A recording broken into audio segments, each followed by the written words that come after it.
Tales of the Lore Keeper, Episode 1, The Man Who Cheated Death. Written, voiced, and produced by Jojo Kaiser. So, you're the man, the one they call when stories need to be told. Care for a cigarette? That's okay. No, I suppose not. When you have things to lose, you tend to take care of yourself.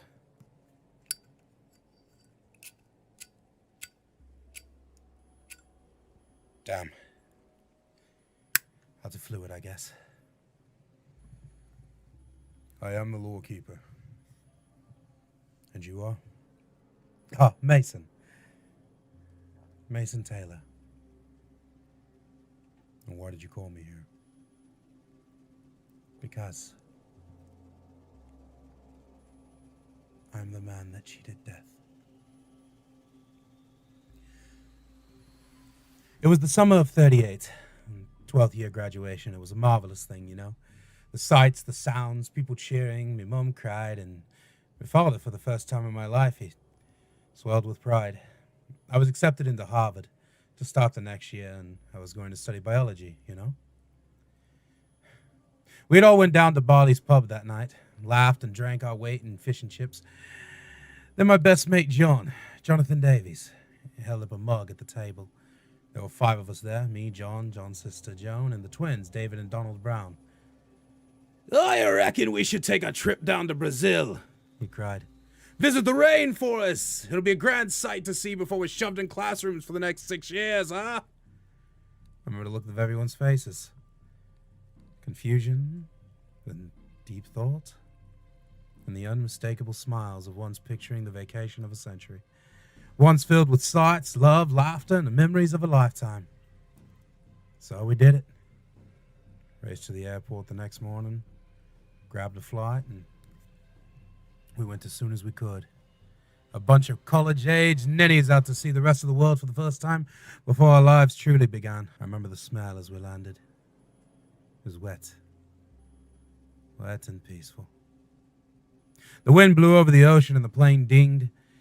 We all single-filed off the plane and hailed a taxi. Asked them to take us to the nicest hotel we could get. We got settled in, and for the next week, Brazil was going to see the most righteous bunch of bumbling teenagers it had ever seen. We traveled down the city streets until the moon hung high, and on our 3rd day, we went into the rainforest with a tour guide. Told us his name was Andre. I remember he had a crooked smile, and one of his eyes had a large scar above them. We'd been walking for what seemed like hours. It was fun at first, you know. The birds were beautiful, the trees a luscious green, and occasionally you could hear the subtle whistle as the wind blew through the trees, but then it started to get dark. My legs were sore, my arms were a little tired, and something didn't feel right. I remember David speaking up. "Andre, mate, you think we could maybe turn back?" And the answer came. It sent shivers down his spine.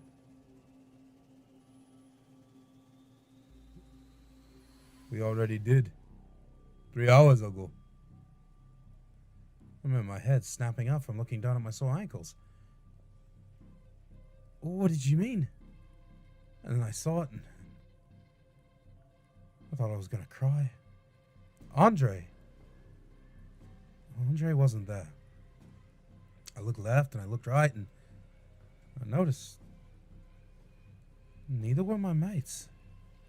John, Joan, David, and Donald were all gone. I looked back. I had no idea where I was. I started running as fast as I can. The branches tripped me a few times. I scraped my elbows. I started calling out for them over and over again. "John! David! Donald! Joan! Through the trees, I heard it. Mason? Mason, where are you? It was Joan. Her voice was clear, as if she was right next to me. She was calling to me from beyond a thick bush. I ran toward it, hollering back, and then, before I knew what had happened, I was suddenly in a very dark room? I guess you could say that. Although the darkness seemed to go on forever. It was like a void. I looked around, and in the distance I could see it was small. A faint green light, color of the spring's clover. I followed that light. What was strange was that my legs were no longer sore. My mouth no longer dry, and my eyes no longer ached. What was even weirder was that no matter how much I walked, the light didn't seem to get closer. After a while, I realized I couldn't even keep track of time. Could have been an hour, could have been 10, could have been a day, I don't know, but eventually I reached it. It wasn't like the light got closer to me. It was just like I wasn't in it, and then suddenly I was. And in the center of that light was a frail old man, skin black as the starless night sky, and a brilliant white beard. Reached the floor. Something strange, though. His skin, it didn't look like ours, you know? It wasn't like there was... It wasn't attached. It's like it hung from his bones. He had no meat, no muscle structure, no nothing but his face. His face held these pale blue eyes and a wide, warm smile. And I knew who he was. He had never been described that way in any Bible I had read or any tale I had heard, but... Am I dead? I asked him, my voice shaking like I had never heard it. The tears were running down my face, and... Tears? No, there were no tears. I wasn't crying, but I wanted to. I felt like I should. I felt like I should be crying. I felt like that I should be sobbing. I should be on the floor, but I felt no pain. Even though my brain told me I should be sad, I felt no sadness. But this couldn't be. I couldn't be dead. I was about to go to Harvard. My father was finally proud of me. I was going to get a degree, maybe find a nice bird, shack up, marry, have a few little nibblings running around. I couldn't believe it, though. Then the old man handed out his arms, as if asking for a hug. I looked at him, and I don't know what came over me, but I begged him, please. Please, sir. Another chance. I need another chance. The look on that old man's face, it was enough to shatter me. It wasn't anger or sadness. There was no look of aggression. It was disappointment. One like a concerned granddad after you spent the night drinking and rejecting your studies. The kind that hurts you because you hurt them. But I didn't care. I said, please. Please. Please let me go. The old man dropped his arms to the side and gestured behind him. There was a pale green door. I didn't even hesitate. I stepped toward it, I opened it, and I stepped through, not giving one glance back to the old man. My eyes rushed open and my chest hurt. I managed to gather myself and get off of whatever it was I'd been laying on. I'd come to see there were large rocks above me, a cliff so high I could barely see the ledge. But I could see the trees above me. The sun beating down and the water was splashing against my feet. Very soon, however, the pain in my chest subsided, and when I moved my neck, I heard a sickening crack, and then no pain, no tiredness, nothing. I can't tell you how, nor can I tell you when, but I made it back to London. I never saw nor heard from my mates again. I couldn't even tell you if they made it out alive. Canceled my classes at Harvard and I moved to the countryside, started a new name, a new life. I became a farmer. I met a nice girl. Her name was Dorothy, and I wish I could say that's where the tale ends. That I lived a happy life, but obviously I'm standing here in front of you in an abandoned building in the middle of New York City in America in the bright old year of 2023. And you look like you're still 18, as opposed to well over 100. Yeah. Yes, and I still look like I'm 18 instead of 100. Yes. You're right. Well, see, me and Dorothy had managed to save enough money to buy our own farm, our own land, and our own car. We were driving home one night from a rather fancy theater. It was a wonderful show called The Adelante, based on some Spanish poems or the other. It was late. I was ready to get home, and I hadn't felt tired, per se. You see, ever since the time I woke up, I didn't feel tired ever, or hungry, or thirsty. I never ached, but I never felt pleasure neither. I never felt anything. Sometimes Dorothy would cook, and I would go to eat it, and I would have to pretend that I needed to eat it, but I never felt hungry. I think sometimes she could tell that something wasn't quite right. Sometimes when we were doing what married couples do, I would fake that I could feel it, but I couldn't. You pinch me, I don't feel it. You cut me, I don't bleed.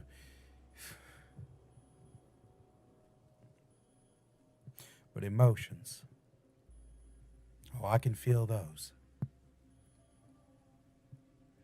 Anyway, we were driving home, and I just really wanted to be in bed with Dorothy, and the curve, well, let's say I wasn't expecting the other car to be there.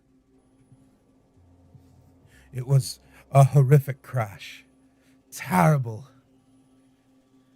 I remember feeling the car flip. And then I heard it. The blood-curdling screams. And I saw the fire licking my face. I looked to it. I looked to my right and I saw my sweet Dorothy encased in the flames, screaming in pain and looking at me, terror in her eyes. I realized why. My body was not hurt. I was not burning. I could not die. And Dorothy saw that.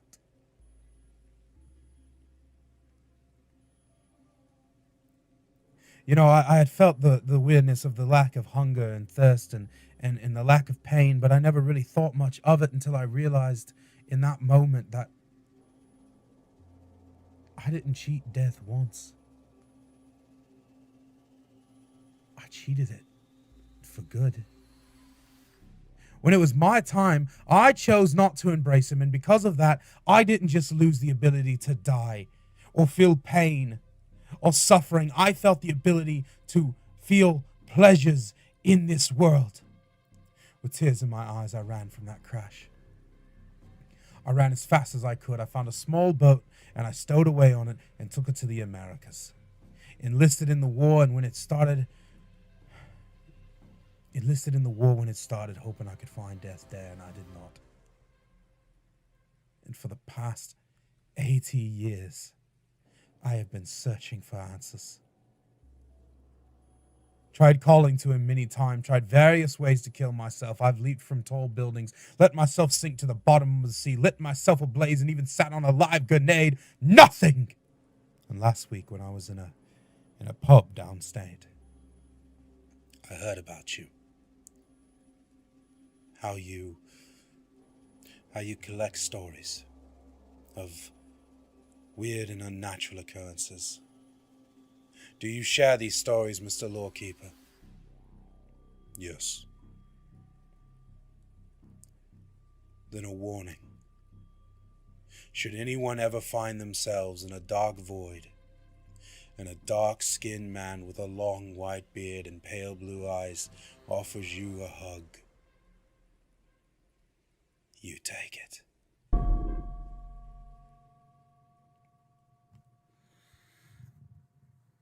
So that's it then. It seems while Mr. Mason cannot feel things physically, his emotional state is still affected. He is depressed. Severely. And I suppose I can't blame him.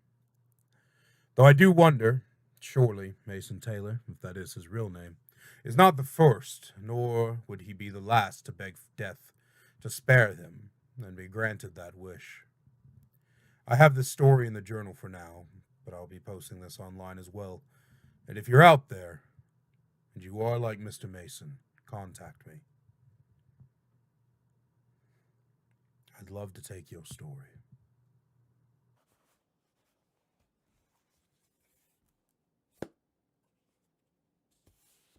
Tales of the Lore Keeper, Episode 2. I'm Not Crazy. Written, voiced, and produced by Jojo Kaiser. Honestly, I can't imagine any of our patients asking to speak with you, Mr. Keeper. Well, Mr. Keeper, this institution is the finest money can buy, and it's meant to hide the less sane of the world. I can't imagine any of our patients actually being able to reach out to you. I received this letter from a Mr. Anthony Badger a week ago. Mr. Badger? Well, he shouldn't be able to... I see. This letter has our sigil on it. That's not something you can fake. This does appear to be Mr. Badger's handwriting. It is authentic. Right. Well, Mr. Badger is one of our finest guests. His family, the poor things, were our biggest contributors, some of our biggest contributors. And Mr. Badger has also graciously agreed that upon his death, his wealth will be donated to the Institute. To help others in the future, of course. I'm not here to judge your shady business practices. I just want to take his story. Yes, well.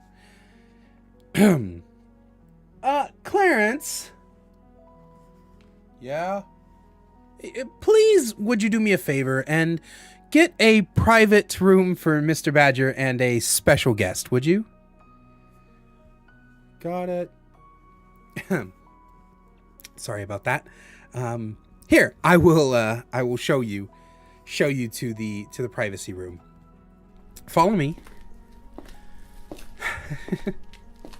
The Institute has been standing for well over 350 years. It was first founded in... I don't care.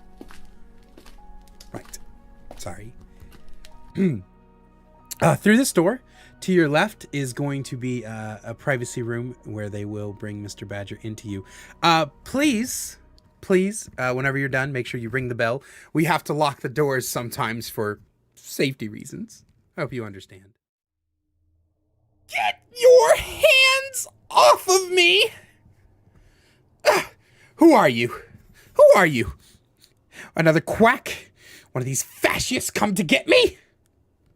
I'm the Lore Keeper. You're here. You're here. I can't believe you're here. Oh, goodness gracious me. That's just so exciting. I did not think you got my letter, but you did. You did. You're here. You're here. You're here.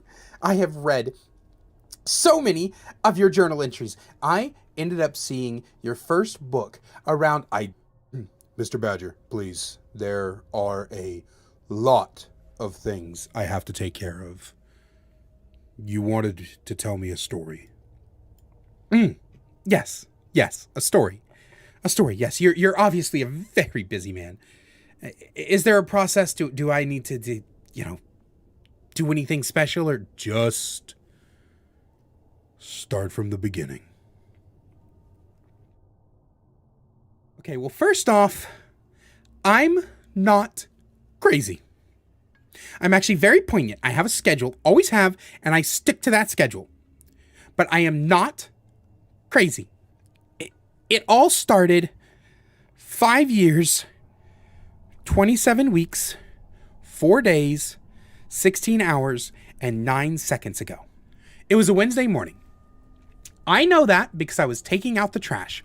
And I always take out the trash at 5:30 in the morning every Wednesday, because I have to leave for work at 6:30, and I want to make sure that my morning shower is started at 6. So at 5:31 to 5:59, I eat breakfast. 3 sausage patties, 2 eggs cooked for exactly 5 minutes and 13 seconds, not a second over, and an exact 12-ounce glass of apple juice. The perfectly balanced meal for a businessman such as myself. But something was strange that morning. I remember it through my whole day off. I had took the trash out. And across the street, under the shadow of my neighbor's oak tree, was a tall man. I had never seen one like him before. He was tall, thin, wore a very nice suit, but his face... something was strange with his face. Like the Slender Man. It's not the Slender Man! Sorry. I swear to you, I'm not crazy. I'm not crazy. No. Not like the Slender Man. This one's... his eyes, his nose, his ears, everything looked oddly familiar. But his mouth was in this wide grin. Unnaturally wide. As if someone had taken the corners of his mouth and stretched them to the sides around the back of his head. And his teeth, they were the whitest teeth I've ever seen. But what struck me as odd was that even on the starless black morning, even when the moon hid behind the clouds, his face glowed. As if there was fire behind his skin. I had to rub my eyes, look again, because I'm not crazy. But he wasn't there. I brushed it off. I had a lame night's sleep. Perhaps it was the tiredness. I ate breakfast very, very quickly. I got dressed and I drove to work. I worked at a housing firm owned by my grandfather.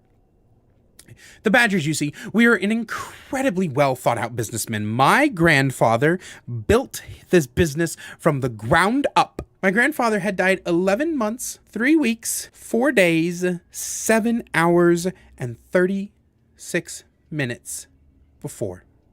And my father and my 2 uncles had to split the company. My father took over the housing firm that I had been working at since before Pop died. And while at work, my mother came in, all in a fritz, her hair a mess, her clothes in shambles, most unbecoming of a woman, especially one of her status. But my father rushed to her side anyway. He was always so patient with her. He was.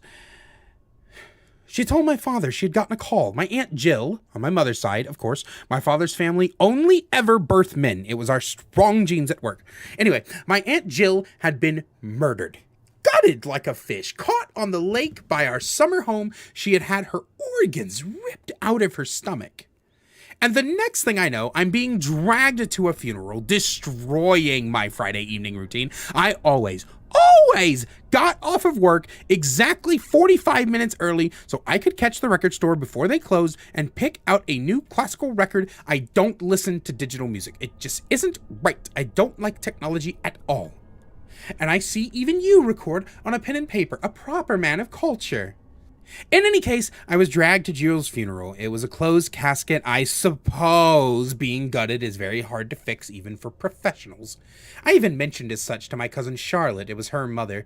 And for some reason, she got all incredibly upset. Just in a tizzy. But we sat down for the eulogy, and I looked at that picture of old Jill, and that's when it struck me.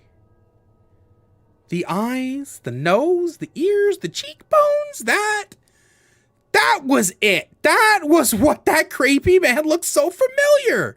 I'm not crazy, okay? But I swear to you, that man looked exactly like my Aunt Jill. Except for the grin. I don't think anybody has that grin. Later, I found out from my mother that Aunt Jill's face had been ripped off. And that made me feel uneasy. Not crazy, but uneasy. Had I saw the man who killed my dear Aunt Jill, that can't be. Aunt Jill lived 6 hours, 23 minutes, and 46 seconds away.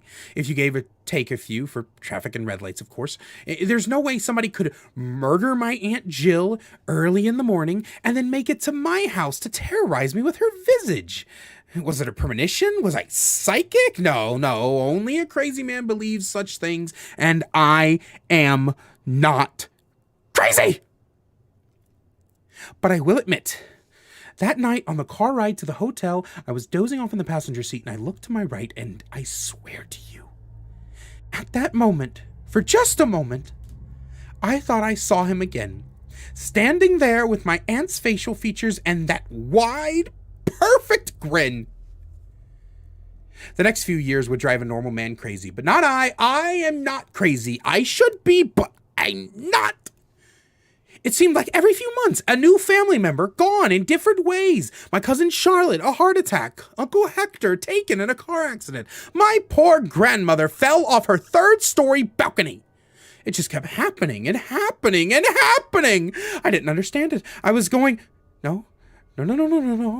I am not crazy. But before I would hear about them, before a call would come in, or my mother would come to my door, or my father would call me into the office at work, before all of that, I would see him on my morning drive, on my lunch at the bistro, outside my window, as I listened to my records and read my books. He was there. Always with the face of a dead relative, except for that grin, that horrid, monstrous, haunting grin. I'm not crazy! But a visage like that, a sight like that every few months for the next 5 years, you start to get a complex. You start to wonder if maybe. But the day finally came. 4 weeks, 3 days, 9 hours, 37 minutes, and 13 seconds from this moment, my father, the man who taught me to ride a bike, shave, run, business, music, life, love, and laughter, my father was staying at my house.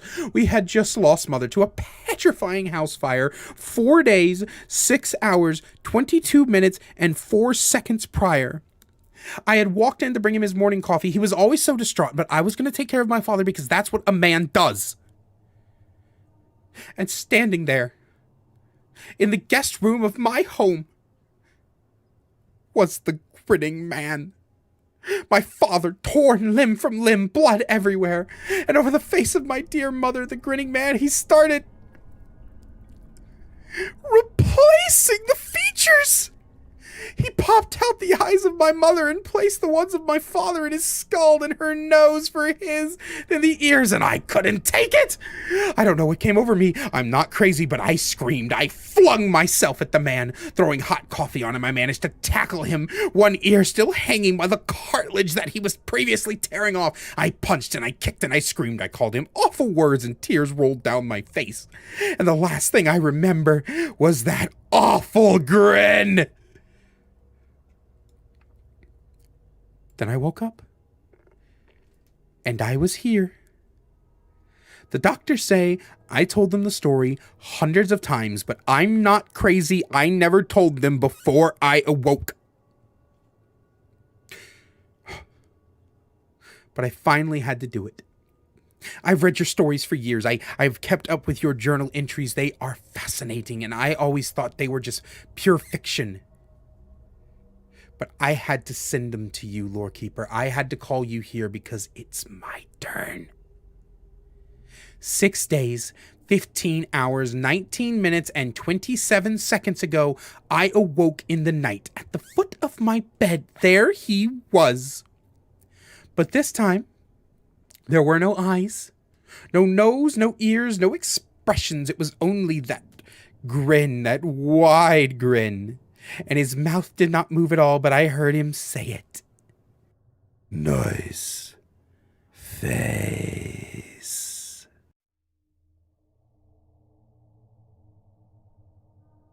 Originally, after returning home yesterday, I had shelved this entry.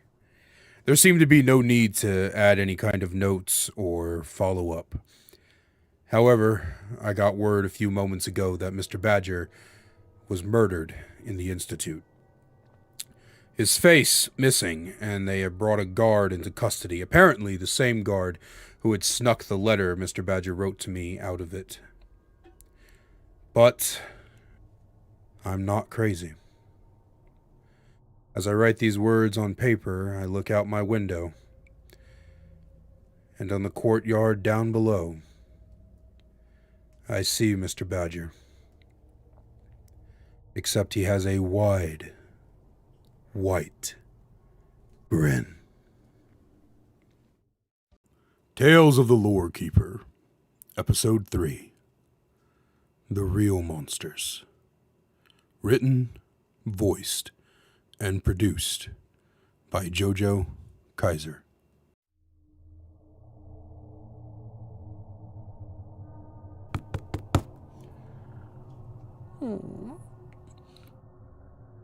Yes?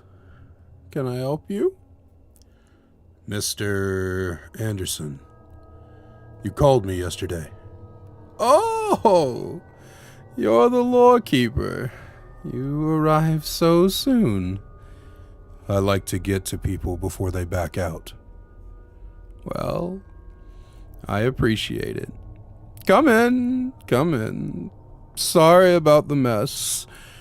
It hasn't been the same since Edna died, and I'm getting tired in my old age. It's quite all right. Would you like some tea? Or maybe some soda? No, that's okay. Please, if we can get started. Oh, you young people, always in a rush. Very well. Where do I begin?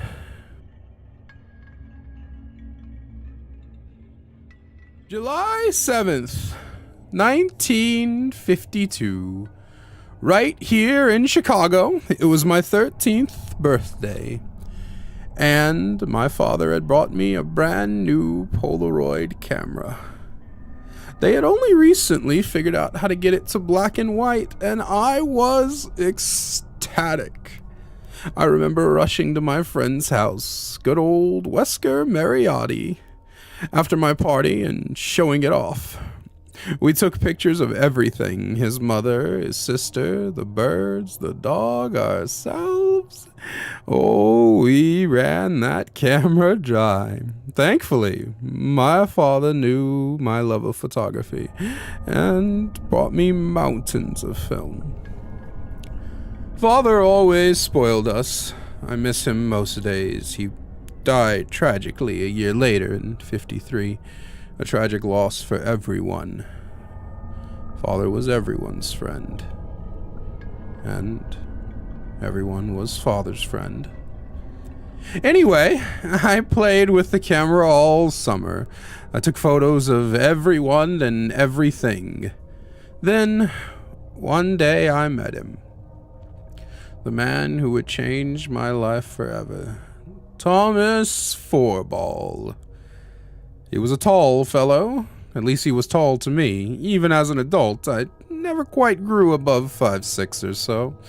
He was strong, too. Could lift 300 pounds above his head with one hand. He caught me taking pictures in the park and asked me if he could hire me to do a photo shoot for his modeling portfolio. Says he was some kind of actor, a movie man. I told him, yes, of course. The excitement for a young teenager to make some cash right before the school year? I remember rushing home to tell my father the news, and of course he was supportive. He wanted to meet Mr. Forball. I mean, why wouldn't he? He was a strange grown man who wanted to spend time with his son. So the day of the photo shoot came. Father escorted me to Mr. Forball's uptown apartment, and it was marvelous. I remember how the walls shined as if polished marble. The floors were wooden and not very common in those days, and waxed to perfection. And it was huge. I felt like I was in a museum with all the art on the walls. Mr. Forball showed us to his studio, and my father sat in a chair in the corner as I took the pictures as promised. He paid me $25, and back in those days, that was a cart full of groceries. For a young boy, that was a new toy, or some of his favorite gadgets. But Father wanted me to be smart, so he took me and the money to the bank, and we invested it in a small account. That investment brought me and Edna this house, you know. Smart man, my father. Too smart. Over the next few months, taking photos with Mr. Forball became a normal thing. Even once I returned to school, my Saturdays and even some weeknights would be taken by Mr. Forball in his time.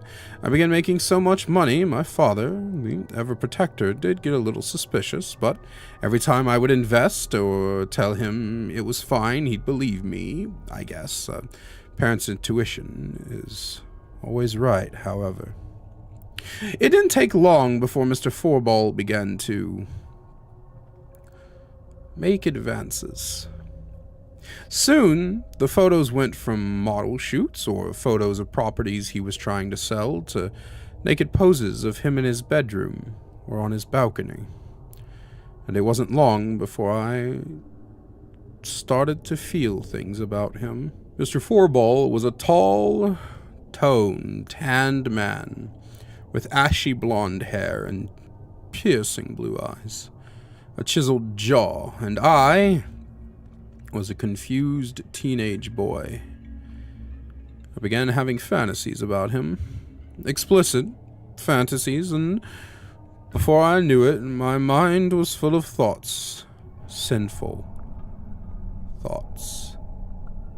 And one day, in the winter of 1952, he took me for himself.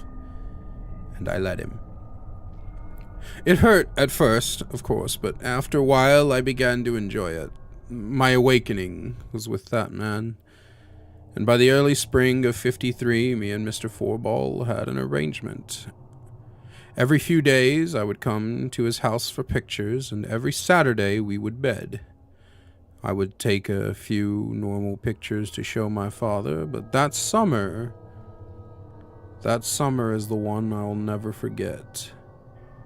The one I can never go back on. That summer is the reason I called you here today, Mr. Keeper. It was a normal Wednesday morning.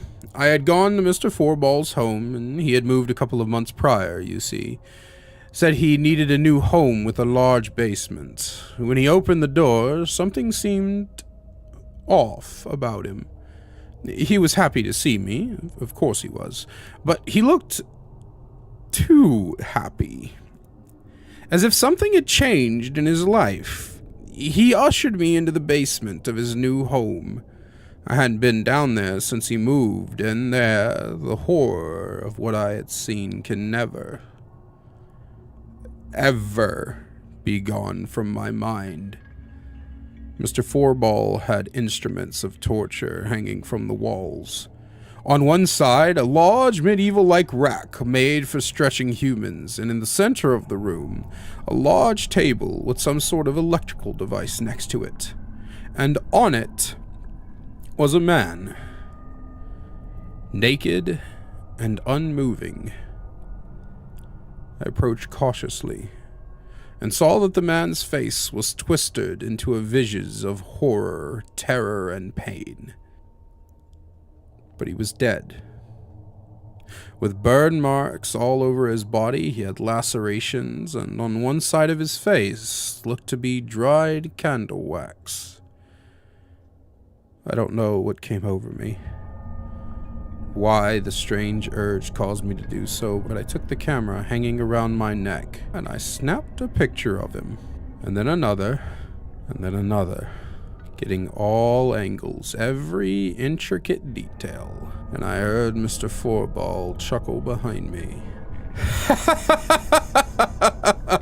Good! That's what I needed from you. You knew just what to do. I've been killing a long time, Tommy. A very, very long time. And now I have the world's greatest photographer to help me document them. He caressed my shoulder, pulled me close, undressed his bathrobe, and right there, in front of a dead body, in a room full of torturous instruments, we made passionate love, the deepest and most invigorating we had ever done up until that point. Before I knew it, almost every time I went over, that's what would happen. There'd be a dead body, I'd take a few pictures, and we would make love. Eventually, I got to watch the kills, get some photos as they wriggled and screamed, and it would fill me with so much sexual frustration I practically would tear the clothes off of Mr. Forball. This went on for months, until November of that year, when Father, very suddenly, forbade me to ever go back to Mr. Forball again. I was in shock. Nothing had changed, but then I realized a lot had changed. I was no longer bringing home money or photographs for Father to see for quite some time. And though he never mentioned it, I feel like he could see the marks on my body. The teeth marks, the scratches. He knew what was going on. He understood. I wrote to Mr. Forball that night. Told him of Father's wishes, and then nothing. Until mid-December. Father didn't come home that day. Mother was distraught, and we called the police, and days rolled by. 4 days after Father's disappearance, Mr. Forball contacted me through a private letter dropped off at the principal's office. Said he knew where my father was and to come to his house urgently. I went, and I saw, and in the basement, on that table, was my dead father. And I tell you this, Mr. Keeper. What I'm about to tell you makes me sick to my stomach, but I was aroused. I snapped the photos of my dead father, and once again I was in the arm of Mr. Thomas Forball. We dumped my father a state away to be found by authorities. At his funeral I cried fake tears, and afterwards I was free. Mr. Forball and I continued killing and making love for another 2 years, and then, quite quickly, in fact, in the summer of '55, Mr. Forball experienced a heart attack. I found him in his home. Quickly, I knew what to do. I went down to the basement, took the tools off the walls, took the table and the drawing rack apart, the machine and everything. I rented a moving truck with Mr. Forball's checkbook, and I got everything out of that house. No one would ever know what happened, and Mr. Forball would live on in the memory of the community as a kind, caring man. After that, I stopped taking pictures of everything. Sickening to say, without the dead bodies or the loving arms of that man, I lost my passion. I met Edna in my senior year of high school, and we've been married for over 50 years. I still have the photos, you know. They're on that bookshelf, inside that photo album. It has a lock on it, and here's the key. After all these years, why tell anyone this? And why me? Because, Mr. Keeper, I read your stories about otherworldly encounters with the personification of death, or a faceless man who stalks and tortures his victims, but It's important for your readers to understand that sometimes the monsters are not ghosts and demons. Sometimes they are the rich community leader and a young teenage boy who only wanted to take a few photographs. No sooner had Mr. Anderson finished his last sentence that he fell back in his chair and died in front of my very eyes. I suppose the weight of the guilt and stress of what he had done and partaken in had finally got to him. His heart killed over once he told anyone, of what happened those 3 years in 1950s Chicago. I turned over a copy of what I wrote to the police, along with the photo album and its key. At least 70 victims, including Mr. Anderson's father, were identified. Hopefully, many families get closure. It feels surreal to write this story down. Strange, even. I've heard tales that would shake the normal human to their very core, but this one got to me. Mr. Anderson was right. I've spent so many years chasing down the paranormal and supernatural that I never stopped to think of the evil that lurks within the common man. Tales of the Lore Keeper, Episode 4, The Black Painting. Written, voiced, and produced by Jojo Kaiser.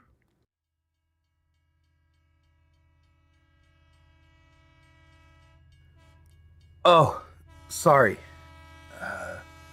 I thought my ticket said cabin 34. It probably does. This isn't a private cabin. Oh, yeah, it does. Thank you. It's a lot of notebooks. Are you a writer? Of sorts. What do you write? The stories people feel they can tell no one else for fear of being judged. Do you charge? No. Well, we got a while till the train stops. Mind if I get something out of my head? Go for it. Right. Thanks. I've always had a passion for art. It's one of those things where people say, been doing it as long as I can remember, but this was longer than I can remember. Mom still has my art projects from when I was a baby. Little handprints and random splashes when she would let me play with non-toxic paints. By the time I was in middle school, I was considered a prodigy, and at 18, I got to sell my works to a pretty famous art gallery. It was called the Van Ritz out in Los Angeles. I got to travel there on a full paid trip. Me and my girlfriend at the time, Melina, went, and there I met Ariana Scorch, a stunning abstract artist. She was like a walking Da Vinci masterpiece, tall, regal. She was older, but I like my women older. Silly thing to say when I just mentioned I had a girlfriend at the time, but I promise by the end of this, that'll be the last thing on your mind. Anyway, the gallery was fantastic. It was like something out of a Disney fairy tale almost. Me and Melina dressed to the nines. There was waiters and high-class people. The music was smooth jazz and the light touches of classical tones. It was magical. The owner of the gallery, Mr. Van Drossen, introduced me to Melina and many people, which of course included Miss Ariana. For the entire night, we laughed, we danced. The memory will never fade. We looked at wonderful pieces, and at one point, I'm not sure when, I lost sight of Melina. That's when I felt a light touch on my shoulder. Wonderful night tonight we're having, isn't it, Stephen? It was Ariana. Yes, I managed to choke out. Her beauty was one that made me so nervous. No, it wasn't just her beauty. It was her presence. She radiated the energy of royalty, of power. Have you ever seen somebody who takes your breath away just by existing? I was in a bit of a daze as she walked me around the gallery, showing me all the different paintings and telling me of the artists behind them. We talked for hours, and by the end of the night, I found myself standing next to her on a balcony. The cool night air was the perfect temperature. The wine was starting to get to my head a bit. I know underage drinking, but what are you going to do? What is the rules for the poor, not the rules for the rich, I guess.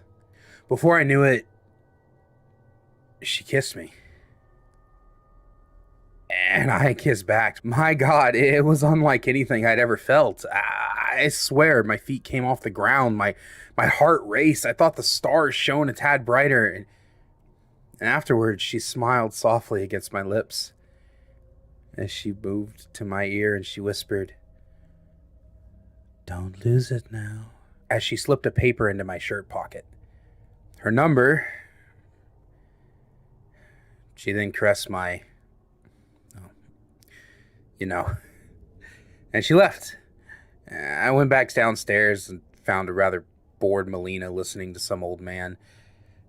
"Oh, Stephen, thank God. Let's go home, please." So we did. And Mr. Van Drossen ordered us a cab back home, but not before handing me a check. Apparently my painting had sold for over $15,000. I was flabbergasted. I asked who the buyer was, and he said not to concern myself with such things. I took his word for it and went home to paint some more.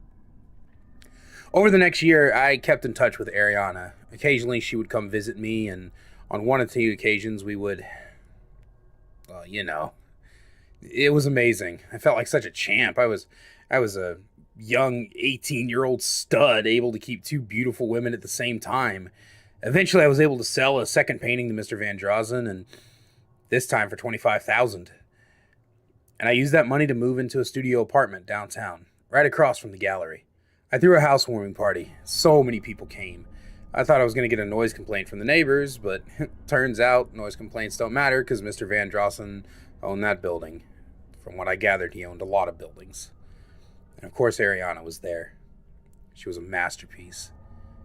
She wore this tight black dress with silver glitter.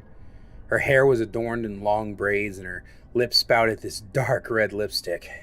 I knew I'd have to find some time to slip away with her tonight. Of course, now that I was in the city, it was much easier for us to meet. It was strange, though. And of course, now I know why. She had brought something with her. She called it a housewarming gift. But what she handed me, it took all I had to not look disappointed. It was a black painting. Just a normal canvas painted completely black. It didn't even have a frame, for God's sakes. But I took it, kissed her on the cheek, and went to hang it up on the wall. She told me it'd look better if I hung it at eye level. I honestly wanted to throw the damn thing away, but I knew she'd be at the apartment more than just tonight, so I did as she suggested. Hung it on the wall at eye level. The rest of the night went without incident, and at the end of it, once the guests were gone, and Melina had fallen asleep, I snuck out to meet Ariana at dinner. We had raw sex in the back of her car, and I went back upstairs to sleep next to Melina. The next few months went by in a blur. The thing that anyone with common sense could see coming happened. Melina came home early one day, caught me in bed with Ariana. We fought, broke up, and I paid her way back home. And then something was weird. Sometimes, late at night, I'd hear a child's voice. "Feed me. Play with me. Keep me company." I never saw the child. I only ever heard the voice. Anyway, Ariana started coming around a little bit less after Melina and I broke up. And then one day she sent me a text message. And it just said 2 words. "I'm free." I never heard from her again. She never messaged me again. She never called me. After that, I was pretty much alone. Mr. Van Drossen would buy my paintings, but I would only see him every few months. And I can't remember how long it was till I gained a conscious mind. I spent so long in a daze of drugs, drinking, strange women, and a few men, to be honest with you. But during that time, that child's voice, it never went away. And then, sometimes, late at night, after a session of sex and drugs, I could swear I'd hear the voice cheer. I'd always wake up the next morning alone, all of the clothes and belongings of the person I was with gone, but something never felt right. I lived off my paintings. Thankfully, the talent never faded with the constant lack of sobriety, and neither did the money. It wasn't long before I was able to move out of the studio and into a large condo. The move was the first time I'd really had a grip on reality. I was packing up my place, getting ready to move, and while I noticed I had never took that painting down. Well, I didn't really need it anymore. Ariana wasn't coming around, and I no longer needed to attempt to placate her feelings, so I left it there, on the wall of my old apartment, all alone. But as I walked away, started to close the door, I swear to you, stranger, I swear I heard the voice of a small child. Please stay. I paid it no mind. I left the apartment quickly and I moved into my condo. I set up the living room to be my new studio, and slowly but surely I quit the drugs and then the alcohol. And then one day I ran into Melina. She was working out as a barista in a local coffee shop in my new neighborhood. She didn't want to talk to me at first, understandable, but after a few days, I did manage to get her to talk to me. She called me vile things, all well-deserved, and after she was done, I asked her if we could start over. And to my surprise, she said yes. We went on a few dates, I became completely sober, and one night, I asked her back to my home. And what I saw on the wall of my bedroom damn near made me scream. There, plain as day, was the black painting. And then the child's voice. Oh, you've brought me food. Thank you, Stephen. I was getting very hungry. I stumbled back, but Melina did not. She started walking forward. I tried to pull her away, but it was like she was so strong. She was in a daze. I called out to her, but it fell on deaf ears. And then to my horror, in front of my eyes, from out of the painting came two large hands, each adorned with 3 fingers. They grabbed Melina by the shoulders, buried their nails into her. She didn't scream. She didn't fight. She was simply dragged inside. And as I watched her body get swallowed by the void, I saw many faces appear, as if through a foggy window. They were all twisted in terror, and I recognized almost none of them. But when I did, Ariana. And as the black color began to wash back over, I heard that small child's voice again. Thank you, Stephen. We're going to be together forever. The train ride went by fairly quickly after that. Mr. Stephen wept until he fell asleep. After we got off the train, he thanked me for my time, said it was nice to tell someone, and walked away. I do not know if Mr. Stephen knew it, if he purposely took it with him, or if it was truly a curse. But sticking out of his backpack, I could see the edges of a dark, black painting. Tales of the Lore Keeper, Episode 5, Little Brown Bug. Written, voiced, and produced by JoJo Kaiser. I got order number 86 in the window. All right, Robbie, you ain't got to shout. Jesus, it's 4 a.m. I'll be right with you, hun. I actually see my friend over there. I'll just take a black coffee when you're ready. Of course, hon. Go on there. L'Oreal! Well, it's been a while, old friend. How's the train ride? Long and arduous. But I got a story from it. A good one? All stories are good. They help uncover the mysteries of this world. That damn slogan of yours. Heard enough on the cases we worked on together. Anyway, I got something for you. I don't use tape recorders. I prefer a pen and paper. It's what's on the tape recorder, you cowbell. I thought you'd want to hear the interview over having me trying to explain it to you. What's it about? Some boy came into the station last week.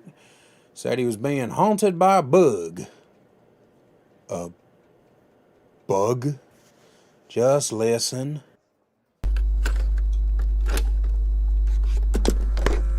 All right, son, I got it recording. Go on and tell us what you need. Right. My name is Noah. Noah Williams. I'm 20 years old and I've been being stalked by a bug. A bug? Yes, that's right. All right, boy, if you're gonna waste our time, now, hold on, Martinez. Let the boy tell his whole story. It ain't like we got places to be. What? Oh, fine. Go on ahead. Thank you. So anyway, it all started about 3 weeks ago. I went out of town to support my cousin and his band. They ain't very good, but he helps me spread my podcast around, so we call it even. If you like hearing about NASCAR, my podcast is called We NASCAR About NASCAR. It's gonna be the next big thing. Anyway, they was playing some weird bowling alley. I don't think the owners know what people like with they bowling, because I can guarantee you ain't no group of 19-year-olds doing hard metal covers of Keith Whitley and Conway Twitty. But anyways, after the show was over, I was staying behind helping the crew load up. They got them speakers and their instruments, and I also had a little thing for the girl behind the counter, so I thought I'd stay around and help her tidy up the place. And while I was sweeping the bag, below my feet I saw the strangest little bug. It was golden brown and had about 8 or so legs, but the way it stood was so damn creepy. Its back was all bent and 4 of its legs were spread out like it wanted some sort of hug. I don't like bugs. They make my skin crawl. Spiders and centipedes and all sorts of things. So I stepped on the good damn thing. Crushed it good right underneath my new boots. God, I wish I hadn't. Everything seemed fine, right? I got in the car and I was driving home that night. It was an hour and a half drive and I was tired, That's why I didn't think nothing of it when I saw the bug on my dashboard.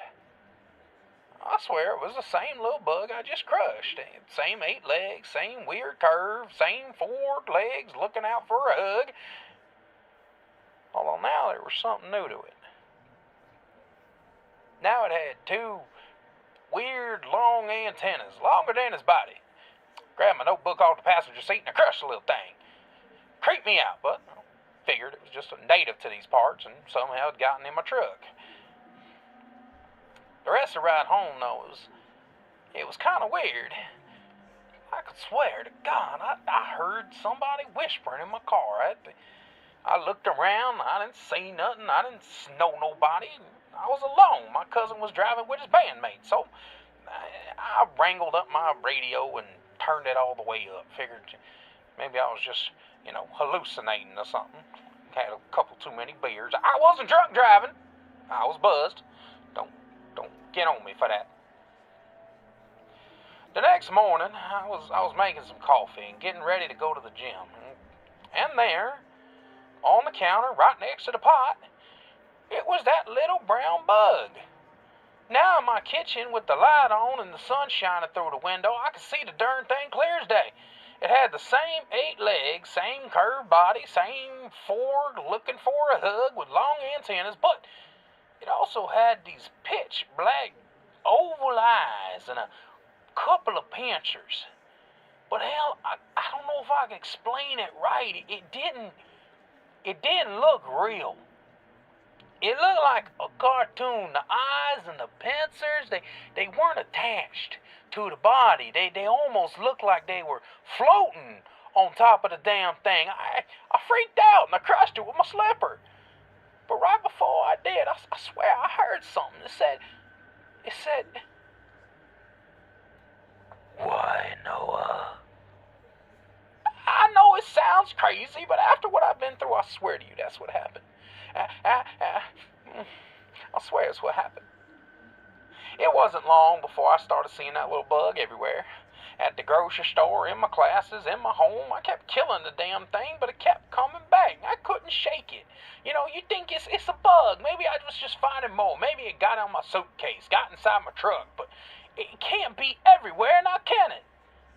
And then, about a week ago, I was walking home from the gas station by my house. And I'd be damned if I didn't see that bug again. But when I saw it, I rubbed my eyes for a moment, because it was bigger than it was before. And it looked like it was growing. And when I opened my eyes back up, in its place was a homeless man. His beard and eyebrows were overgrown. He had a beanie on and was wearing an old wool jacket. Both the color of that bug. I mean, exactly the color of that bug. But what's even stranger is the color wasn't right. It didn't look real. It looked like a bad drawing. It had no shadows of variation. It looked like somebody just took a crayon and colored the old man in. It was flat and dull. And then the old man spoke to me. Spoke to me in a way that to this day chills me to the core. "We didn't mean you harm, Noah. Why do you kill us?" I said nothing. I just turned and I walked quickly. But I heard footsteps that fell heavy and fast. Looked behind me, but the man wasn't there anymore. Instead, it was that bug, that little brown bug, chasing me down like it was going to kill me. I ran to my home and I slammed my door shut. Then I heard it. A slight chittering. I spun around, and behind me, they were everywhere. Hundreds, maybe thousands of that little brown bug. I ran out my house and I went to my cousins and I asked to stay the night. I figured no one would believe me. I mean, who would? Some 20-year-old showing up telling you about a bunch of bugs that are hunting him? You just gonna think the boy's on drugs. I'm not on drugs. I don't do no drugs. So I just told him the heat was off in my house and needed to stay until I could call the gas company the next morning. And I thought I was safe. I thought I could get away. "Why, Noah? We are innocent. Innocent, Noah."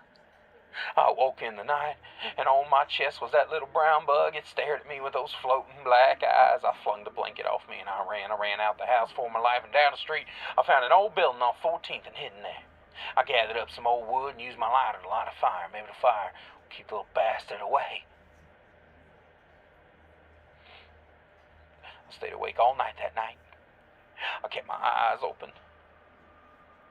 And then for a few days, it wasn't there.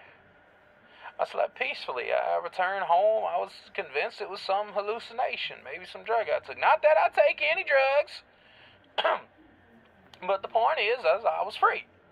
Free from the nightmare. But then, then just a few hours ago, it happened again, man. It happened again. I woke up in my bed in the middle of the night, and all around around me.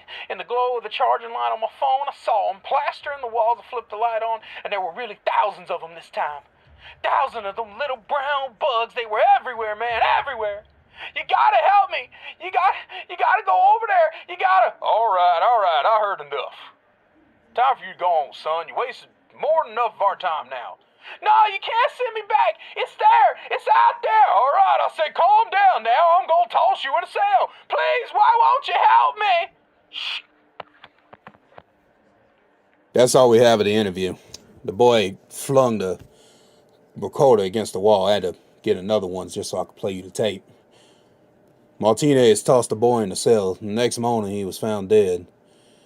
Coroner said the blood vessels that led to his heart had snapped, disconnected, like the boy was some robot with wiring. Said he had never seen nothing like it.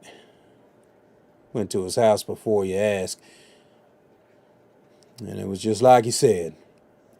Hundreds of them little brown bugs, all dead. None of them were moving. I scooped a few of them up and sent them off to some bug guy upstate. Sent me back, said he had never seen nothing like it. Said I discovered a new species of some shit. Asked me if I wanted to name it. Nah, I just want to know what killed that boy. Once I got everything covered, I figured I'd call you down here. Thought you might want to see it. Well, I appreciate it. I'll record the tape in my journal on the train home. That's good. I'm glad it was worth the train ride. Say, before you go, you found anything on her yet? No. But I'm not going to give up. No.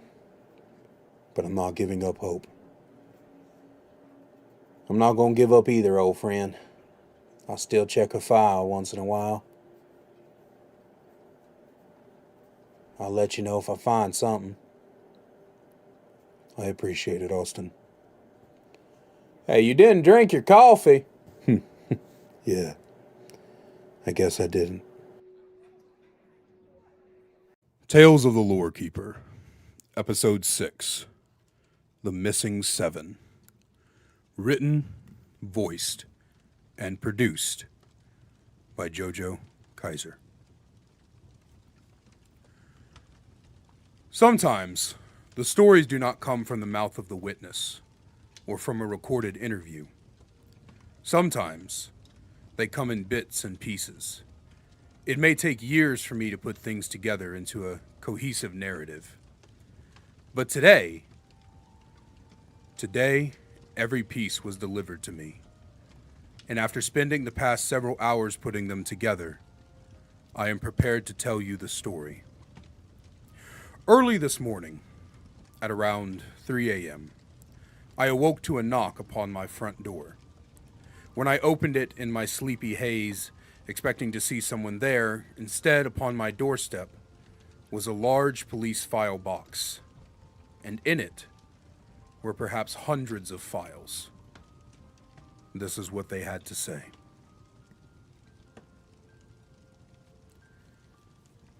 March 27th, 1855. A mysterious ship crashed upon the shoreline in Rhode Island. When onlookers witnessed the crash, they ran down to investigate. There, on the beach where the crash occurred, were 7 bodies laying shoulder to shoulder. 4 men, 2 women, and a small child.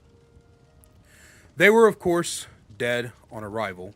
The ship, as commented by investigators, appeared to be hundreds of years old, and, of course, not of the Americas. Some scholars said Spanish, while others claimed it to be French or even Russian make. But what matters is before the very eyes of the onlookers, as they beheld the naked bodies, the ship unlodged itself from the shoreline and drifted back out to sea. Later that night, the undertaker reported he had the bodies laid out, ready to be buried, and when he turned his back to get a quill and paper as to detail any markings or identifying features, he turned back around to find the bodies gone. No blood or fluids were on the table. No noises, no anything. They were simply and plainly gone. This would not be the first time the 7 bodies appeared mysteriously and then vanished just as fast. Police report, October 13th, 1911. A train derails in Vermont. At least 100 people were killed in the tragedy. But upon the ground, right next to the tracks, were 7 naked bodies, lying shoulder to shoulder.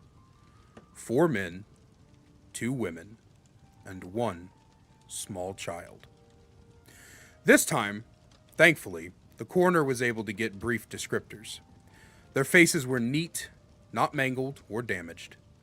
One of the men had red hair with a small button nose and eyes were emerald green. The next, a dark-haired fellow with coarse curls and a long, crooked nose. The third man sported a short blonde haircut. His nose was pushed into his face, and the fourth was bald with almond-shaped eyes and an average nose.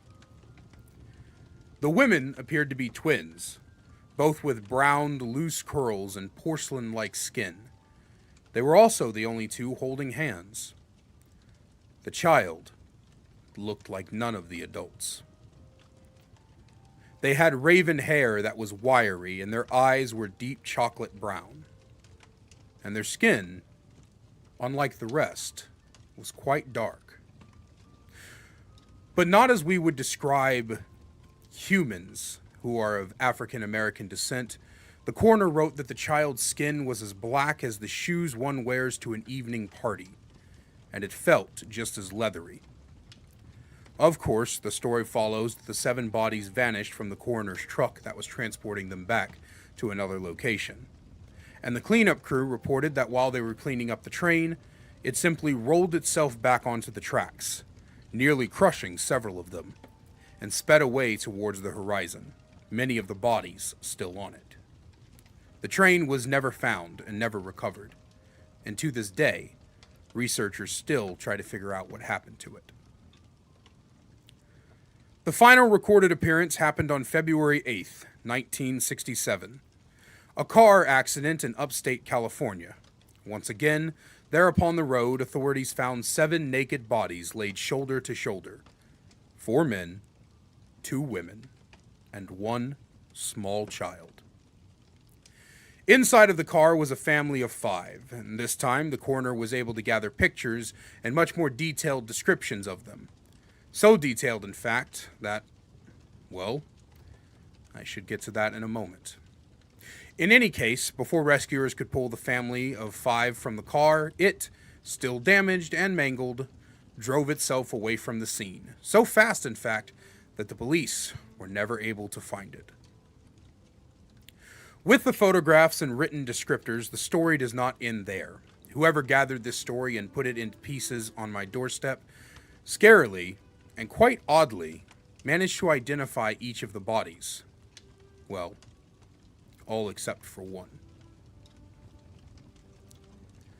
The first body, the red-haired man with a button nose, was identified as William Kelly, aged 46, an Irish immigrant who moved to the United States to Chicago in 1934. Never married and no children, William led a life of debauchery and factory work. Eventually, he died when his house caught fire from a cigarette that fell upon his drapes. The next was Barnaby Clancy.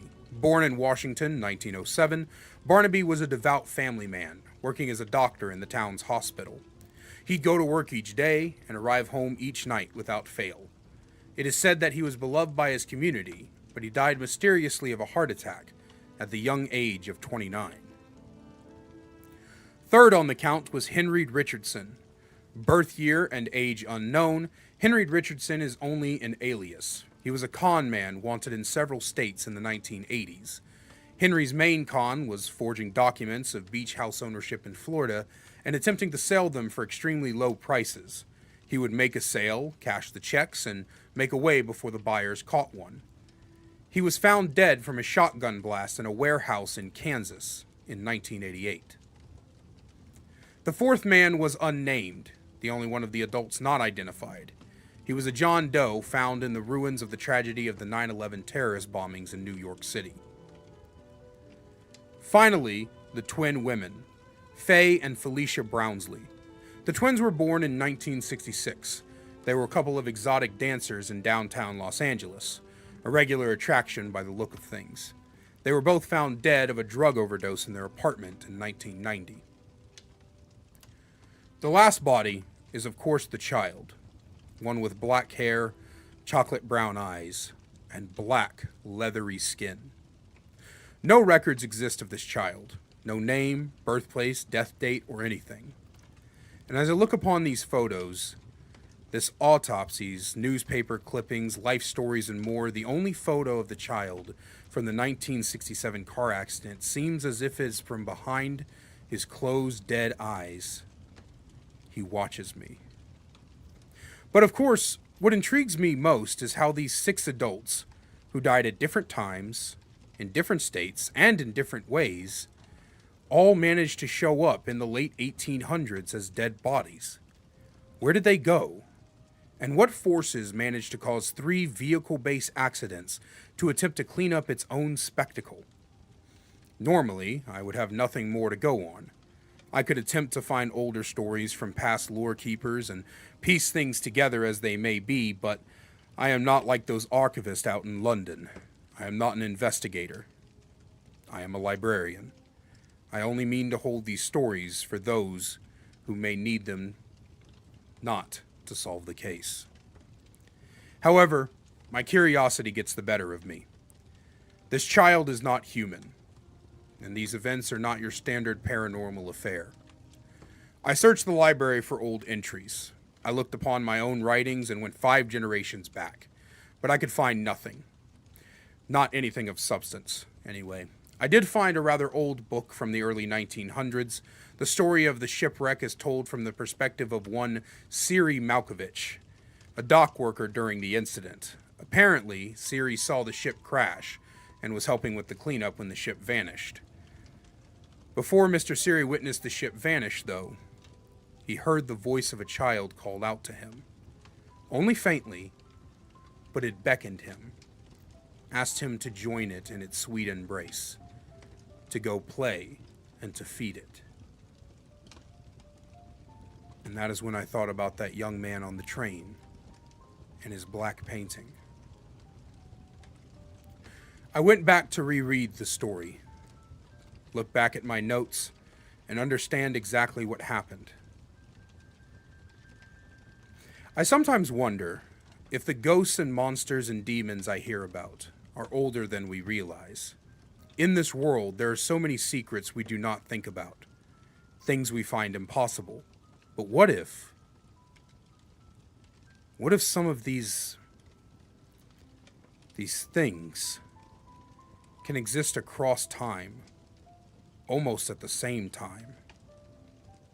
What if the leathery black skin on this child is because in another time, in another world, his body is confined to that of a small canvas, painted with the darkest paint? For now, I must record this as I have recorded everything else. I put together what I could and wrote what I could. Whoever it was that dropped this at my door, I implore you, come to me in person. I need to know more.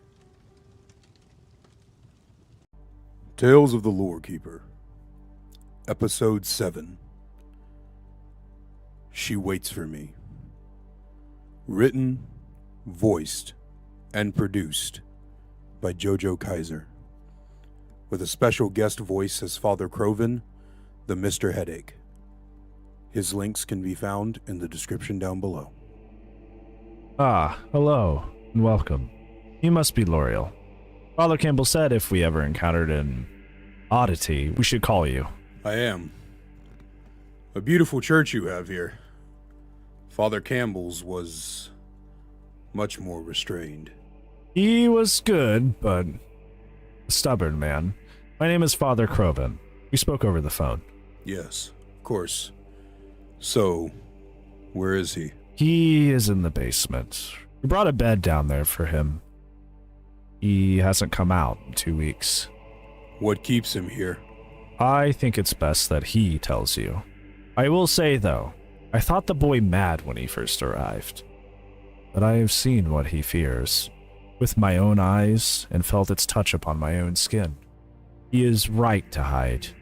I do hope you can help him. Unfortunately, Father, my job is not to provide direct aid, only to take his story for those who need the information to fight the horrors of our world. Well, at least he will have someone to talk to. No! No, please! Jason, it's me, Alex. Okay, son. I brought the man I told you about. He's here to listen to your story. Hello, Jason. I am the lore keeper. It is good to meet you, son. Well, I shall leave the two of you alone. When you are done, pull the bell string by the door. I'll come back down. So, like, do I just start talking? Yes. I will write everything down. And what will that do? Inform the next.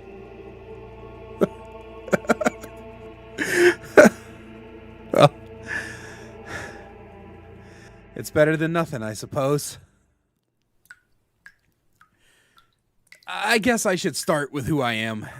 Maybe someday I can make it out of this mess alive. My name is Jason Francis, and this all started when I moved here to Los Angeles. I moved here for the same reason others do. I always liked the idea of being on the big screen. Throughout my school years, I begged my mom for a camera, and I took all the classes I could. Acting, film editing. Started a YouTube channel back in 2009. I uploaded these really bad short films where I played all the characters. By the time I was in high school, I was in the theater, and a lot of people said I had what it took to be a big star. So, of course, I used my college fund to move out here and pursue my dreams. It's not all sunshines and rainbows, you know. You get told your whole life you'll be something, but then, when it doesn't turn out the way you plan, you doubt yourself. I took the generic route. Became a waiter at some hole in the wall to make ends meet, got a rundown, overpriced apartment downtown, lived off ramen and baked beans, went hungry a couple times. I got my big break after about a year. An audition came up for a pretty significant movie called The Widow and Her Son. I played the new boyfriend. I still remember the audition like it was yesterday. It was pretty normal at first. Thing about Hollywood is when you get those auditions, you'll see thousands of guys even that look just like you. But anyway, I went into the room, and as part of the crew of people who were there to judge whether or not you can have a career in the field was Emily Dora. She had that kind of body that turns an atheist man religious. Beautiful dark brown eyes and long red hair that hung down to her back.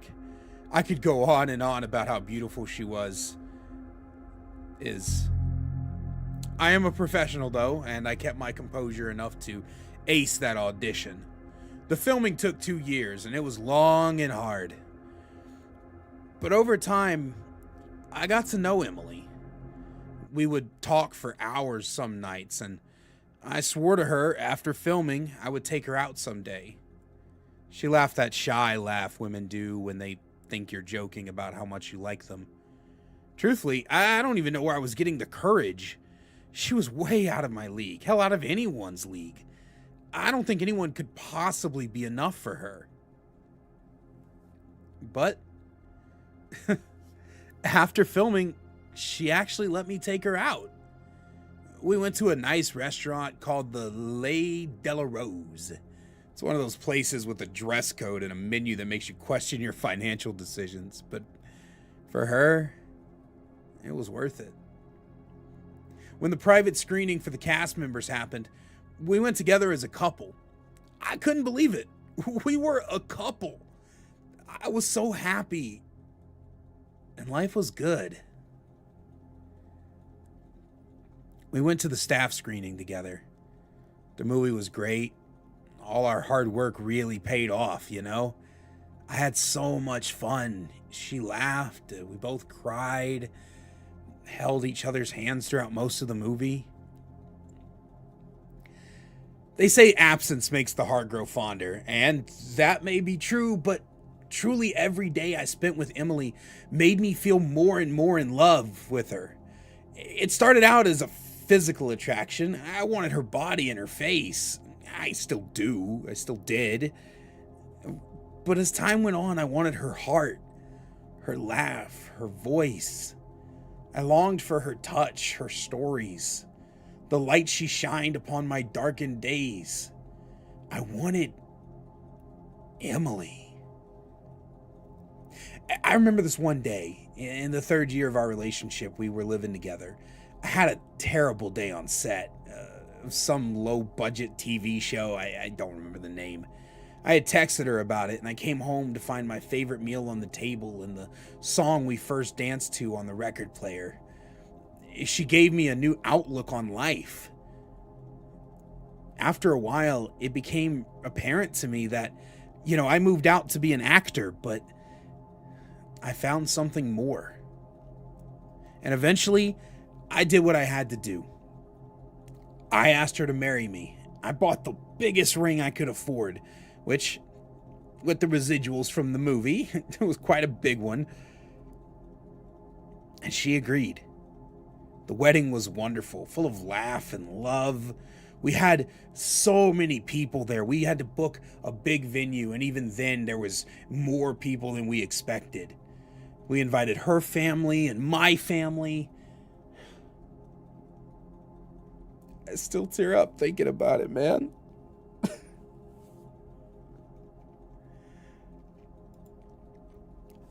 A couple years ago, on our 3rd wedding anniversary, I booked a cabin out in the woods in Colorado. I don't know if you've ever been out there, but it is beautiful. And the way you kind of connect with nature. The smell of the river in the morning with some coffee and some freshly baked muffins. We would listen to the birds for hours. Just enjoyed the beauty of it all. There was one problem, though. Every night, for the first 4 nights we were there, I would hear strange whispers without words or cohesion. It was so unsettling. I kept checking the house and outside, and I asked Emily if she heard them, but she said no. I figured it was maybe some tree branches on the window or the way the wind was blowing through the roof or something. But when I asked her about it, she looked worried. I dropped it. I didn't want to concern her anymore, scare her. We had a couple days left. I think the moment it all changed was the morning I felt her get up from our bed. It was 3 a.m. I opened my eyes to find her gone. I thought I heard her downstairs. She said something sounded like, "Please, no." But it wasn't a panic. It was almost like she was asking someone not to eat the last slice of pizza, She was a shy woman. She wasn't confrontational. She came back to bed shortly. I asked her if she was doing all right, and she simply said, "Bathroom."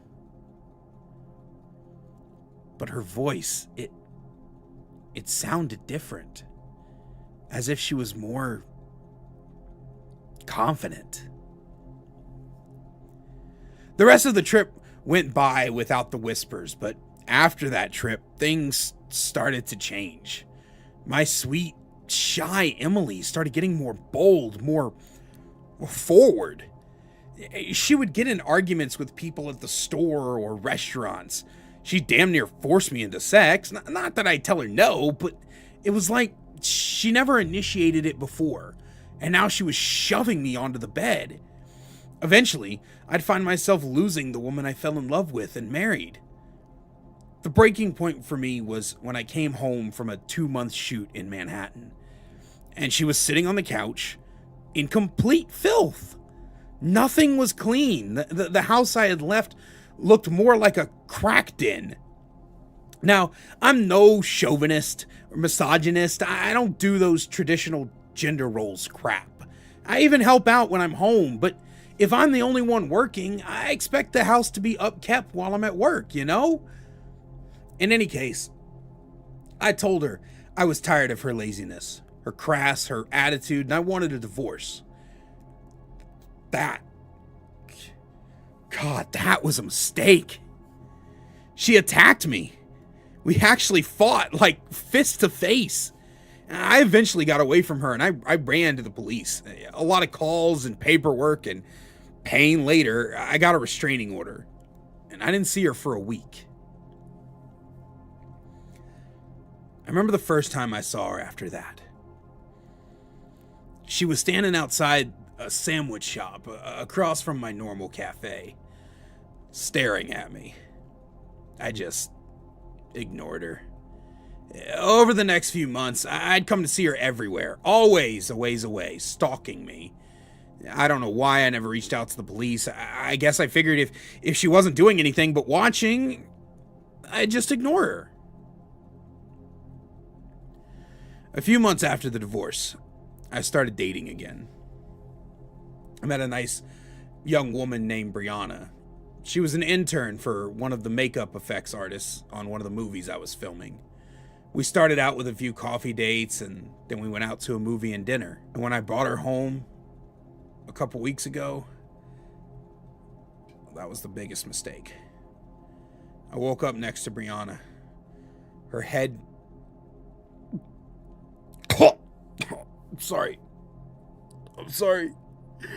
Fuck. Her head was gone, man.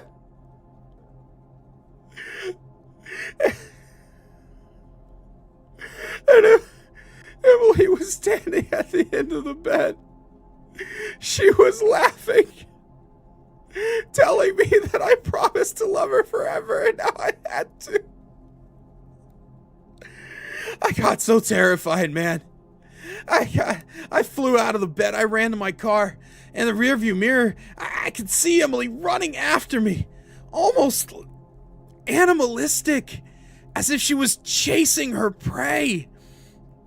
I didn't know where else to go. I went to this church as a kid, and when I burst in, I looked behind me to see Emily standing just outside the church grounds. Father Crovin heard my story told through rushed, panting panic. He went outside to tell her to go away, and she grabbed him by the throat. He grabbed his rosary, and he struck her across the face, and then I fell to my knees. The cross burned a mark into her cheek. She dropped him and screamed a scream of pain. He scrambled back in, and we watched her for a while.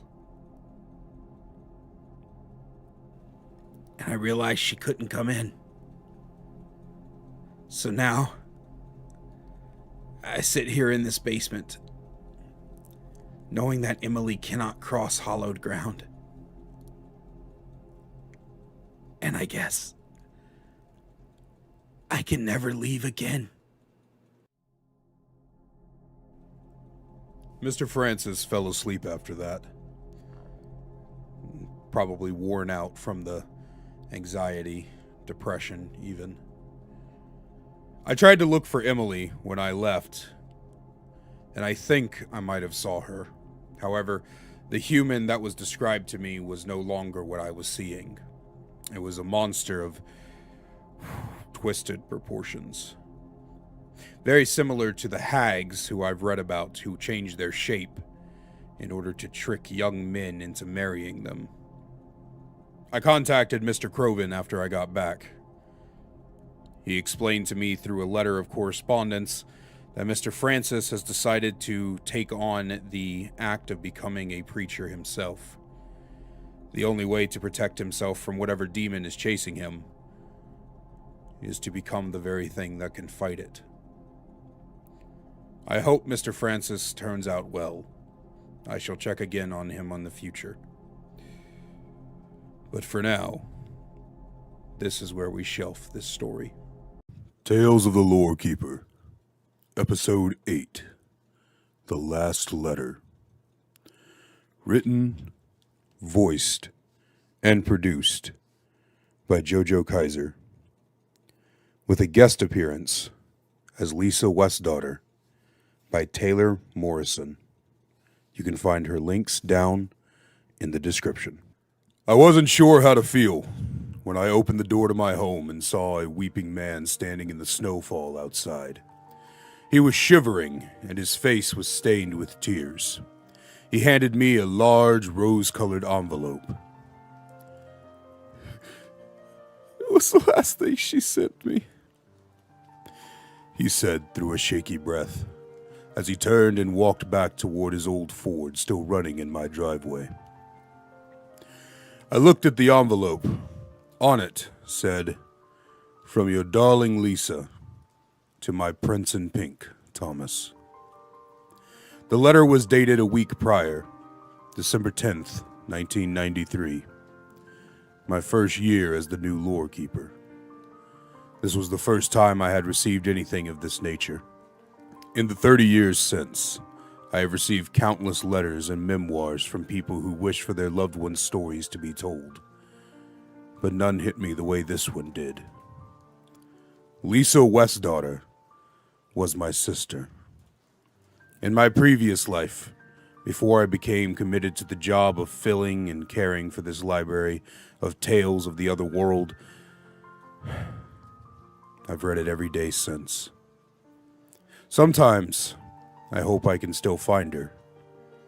But while I was rereading it today, I realized I have yet to archive it. And so, on the 30th anniversary of the last time anyone saw her, I give you Lisa Westdaughter's last letter. It seems like yesterday we met Thomas at that little coffee shop on Norway Boulevard. It was a Thursday. I remember because I was studying for my exams that day.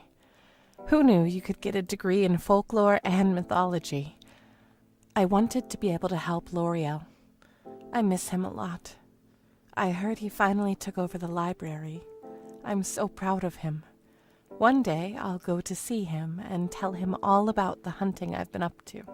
Do you remember, Thomas, how you came into the shop in that long, light pink coat 2 sizes too large? You had on a knit cap that was too big. You looked like a 6-foot child in his big brother's clothes. I remember the way your nose crooked to the left just a little made me want to give it a small kiss. That's why I was blushing when you looked over at me, shaking the snow off. I almost spilled my coffee when I turned away. You went up to the counter and ordered the largest coffee they had on offer, 3 creams and 5 sugars. You wanted whipped cream and 2 shots of espresso. The shop wasn't full, but you took the table next to mine. I was so nervous. I found you so handsome and cute. I felt like a silly teenager. I suppose I was a silly teenager. Barely 19. That's what all the guys want, huh? I remember trying to look at you without really looking. I wanted to see if there was a wedding ring or a necklace, something to show if you were available. I wanted to know if I had a chance, but when I turned my head to look at you, you were watching me with those big green eyes. Hello. I'm Thomas. You stuttered out nervously. I couldn't help it. I laughed. You looked hurt, and I had to contain it. We were both so nervous. I'm Lisa, I said back to you and shook your hand. Do you remember our first date? You took me to an ice skating rink. You brought me roses, 3, 1 for each day you'd known me. I told you I liked daffodils, and you swore next time it'd be daffodils. On the ice, you had to hold me up. I had no balance. I remember when we were young, L'Oreal had to hold me up on my bike. Father was supposed to be the one to do that. Father was supposed to do a lot for us. But anyway, I was so happy that day. Your arm around my waist holding me up as we slowly moved across the ice. The hot chocolate we got afterwards, it was all so lovely. The last 6 months we've spent together, Thomas, has been the best thing that's ever happened to me. I don't think anyone could have made me fall as fast or as hard as you have, but I have to tell you something. Something I've never told anyone, and the only one who knows it is my brother. When you're done reading this, Thomas, give it to L'Oreal so he knows I found a clue. It all started when I was 7. L'Oreal was 10. We were going down the street to get ice cream from a convenience store down the road. Our mom was in the kitchen making lunch, and our dad was, well, to be honest, who cares where he was? Anyway, on our way there was a man sitting on the sidewalk. I remember him so vividly. He was bundled up under some dark green clothes with ragged holes. He had a dark blue beanie on, and he smelled of stale cigarettes and whiskey. He held out his hand as we passed. It was large and tanned heavily from the summer sun. His ring finger had the nail chipped in half, and you could see old scars from blisters. He asked in a voice that sounded worn and heavy, "Spare $1 for a struggling man, children." It was all I could do to not jump back. When he opened his mouth, dozens of baby spiders crawled from his mouth. L'Oreal stepped in front of me, far too brave for his young age. "Here, old man, and don't look at her again," he said as he shoved a 5 in the man's hand. L'Oreal somehow always knew the way to handle things. The man laughed a hoarse laugh and stuffed the bill in his coat? Blanket? I'm not sure what it was. The point is, he took the bill, and even as we walked away, I saw him, felt him watching me. The next few years after that day, I'd see him out my bedroom window when I was in school, and even once when we were on a road trip. I would tell L'Oreal or my parents every time, but only L'Oreal listened. Then, when I was 13, my mother finally saw him. She was in the kitchen washing dishes with me, and when she looked up, she saw him and let out a shrill scream. I remember the scream because it rose above the plate shattering. My father didn't even stir from his chair, but L'Oreal rushed into the living room. Frantic, he looked at the window, and the man once again vanished into the bushes when he was noticed. Later that night, the sound I heard that awoke me from my sleep, I will never forget it. My mother's scream, but higher and louder than I'd ever heard. I flung myself from my bed and ran to her in my dad's room, and there, on the bed, was the man, 4 spindly legs growing from his back, his face twisted and deformed. He had 8 eyes, and from his mouth were 2 large pincers, breaking his rotten, yellowed teeth. He had my mother by the throat. My father, nowhere to be found. "Lisa, get back!" I heard L'Oreal scream from behind me. I jumped back and I saw him fly past me with an old fire axe my father kept for chopping wood. He hacked at the creature, wailed on it, trying to make it let go of my mother. Green, rancid blood spewed all over the room, before finally it dropped my mother's body. Just her body. Her head was already in its mouth. It crashed through the window and ran away into the night. I don't think I've ever cried as much as that night. L'Oreal held me close, saying reassuring coos as he stroked my hair. The next week was nothing but police officers, detectives, and my bastard father acting as if he'd lost a dishwasher and a personal chef over his own wife. I remember thinking about killing him myself. At the end of the week, L'Oreal told me he was going to find that spider creature. He had heard of some man called the Lore Keeper, one who collects tales of supernatural beings, and for the next 6 years, I heard nothing. The creature disappeared, and I never saw his human visage again. My father basically ignored me, never cooked or cleaned, but I brought my time. I got a little job to save money for college, and at 18 I enrolled. I got letters from L'Oreal from time to time, letting me know he had become an apprentice for the Lore Keeper, and one day he may gain that title. I heard he got it earlier this year, and I'm so proud of him. You may think I feel abandonment, but L'Oreal wants the same as me, vengeance for our mother. But now I have the chance. Last night, after you left to go back to your apartment, I saw him. That homeless man outside my window. I locked my eyes with him and grabbed my pistol from under my pillow and rushed outside, but he was gone. in his place was a message. Come find me. And so I write this letter to you, my pink prince, to tell you where I have gone. I am heading back to my old neighborhood. From there I will study the spot where we first met that man. I do not know how long I will be gone, but please know I love you. I love you more than anything in this world, and L'Oreal, if Thomas brings this to you, I hope you will come to meet me soon. I know we can catch this guy. Yours forever, Lisa Westdaughter. I had gone when I got that letter. Thomas took over a week to bring it to me, and Lisa had long since gone from that spot. My father died last year, and I had hoped I would see her at the funeral.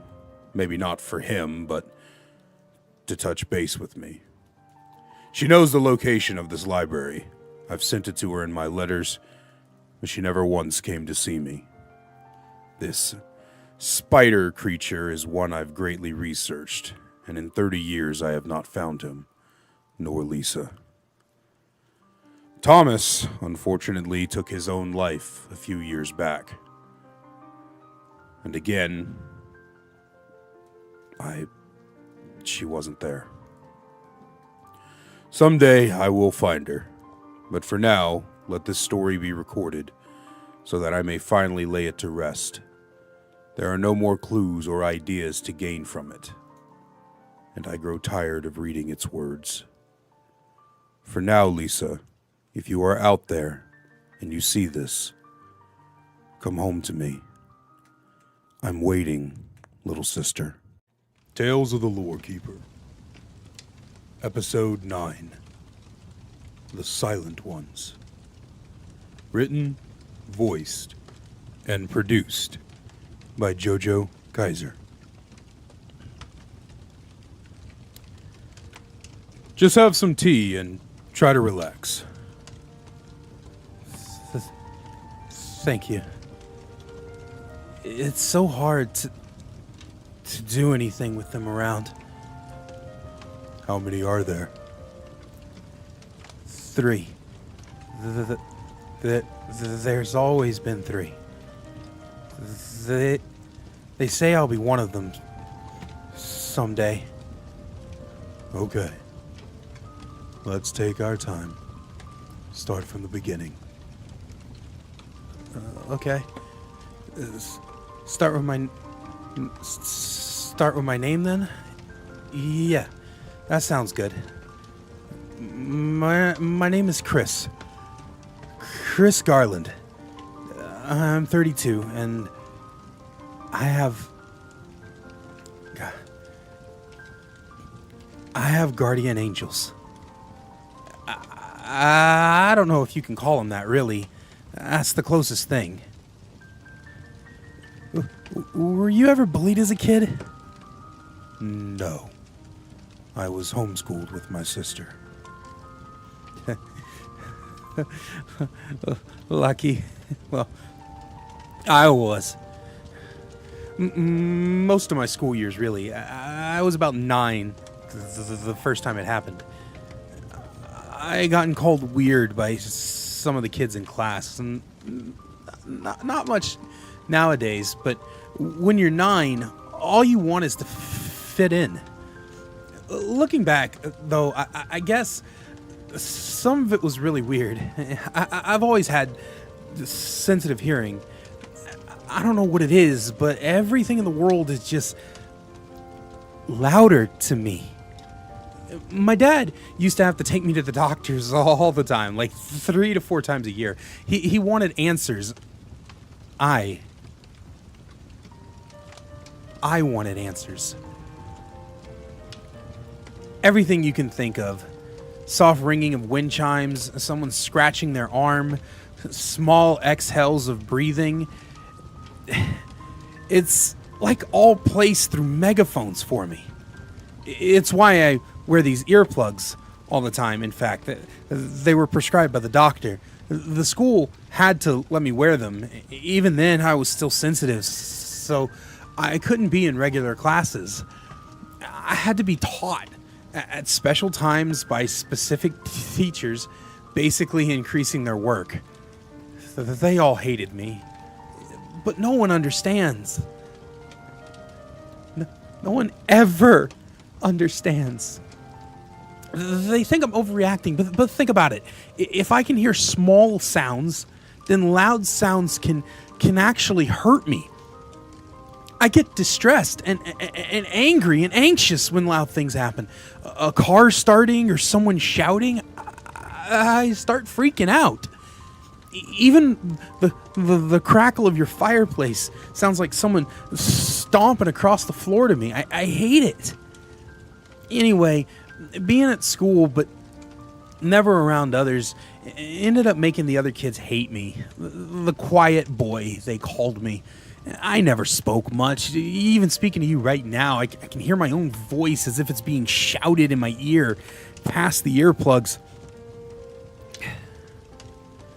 You always hear about the first night in these kinds of things. The first time someone saw the creepy visage of some ghost or monster. I wish I could tell you the first night, the first time, but as far as I know, as far as I can remember, they've always been there.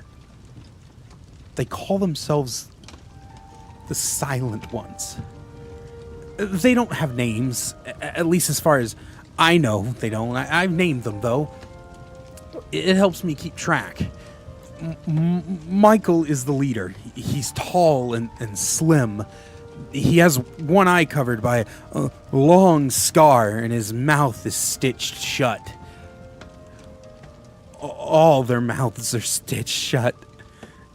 He's bald, too. I don't know if he's always been like that. He wears a black button-down and long pants. His fingers are really long, too, and when he looks at me, I can feel a sense of yearning. Maria is short and plump. She really, really likes to wear brown blouses. She has long blonde hair and very soft eyes. I actually think she's quite pretty for what she is. I sometimes think she's the mother I never had. You know, Mom died when I was little. Dad said a car accident, but I know better. I know it was them. Sal is the last one. He's big, real big. His shoulders are broad and his hair curly and thick. He's the scariest one to me. Like I said, they've always been there. In my earliest days, I remember getting in trouble with my teachers for talking to them. They told me imaginary friends are normal, but I shouldn't be putting all my time into them. But they're not imaginary. I remember this one teacher, Mrs. Benson. She just couldn't understand. She kept telling me how I needed to grow up, and I kept telling her you can't outgrow things that are real. I feel them. I feel them on my skin when they touch me.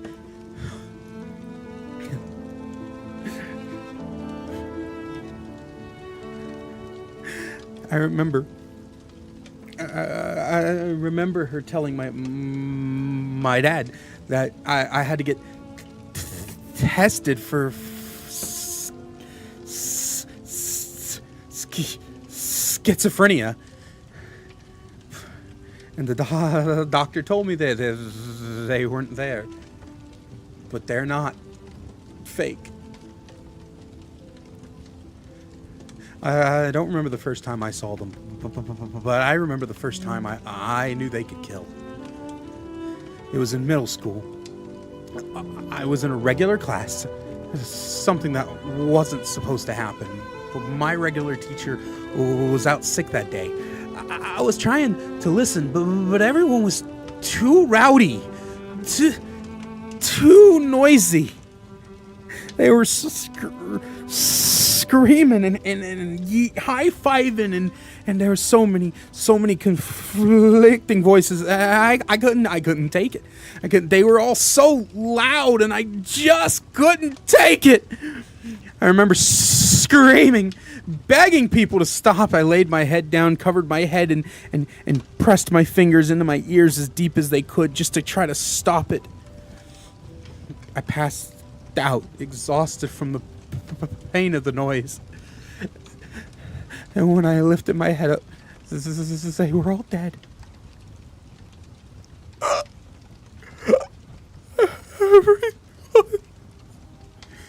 Everyone in the classroom was dead.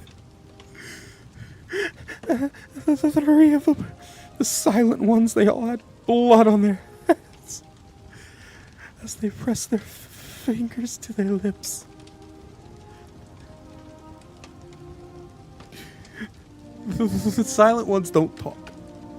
They communicate through written words sometimes, but they never speak. But they've always been there for me.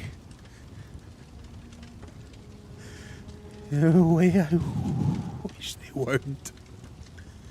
Whenever someone hurts me, they always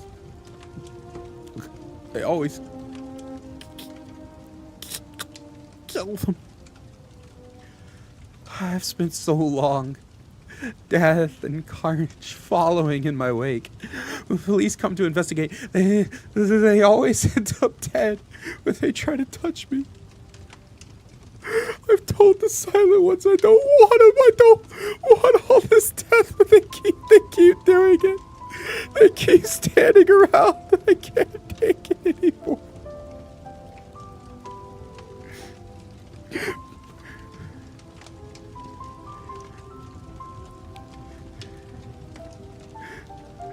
I didn't know what to do. When I met that boy down on 5th Street,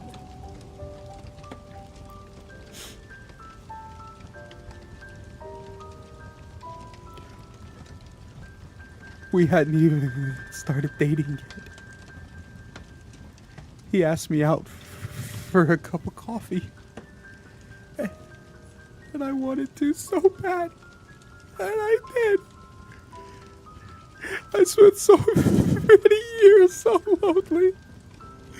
With only them. Never watching, never speaking.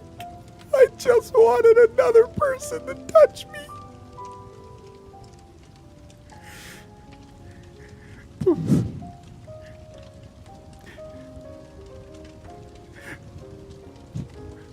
The coffee date went great. You know, it was good. And he invited me to come to his house for dinner the next night. And I did. But when I got there,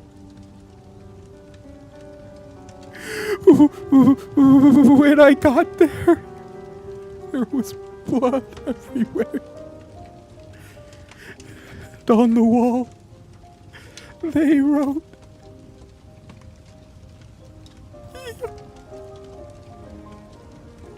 "You are ours."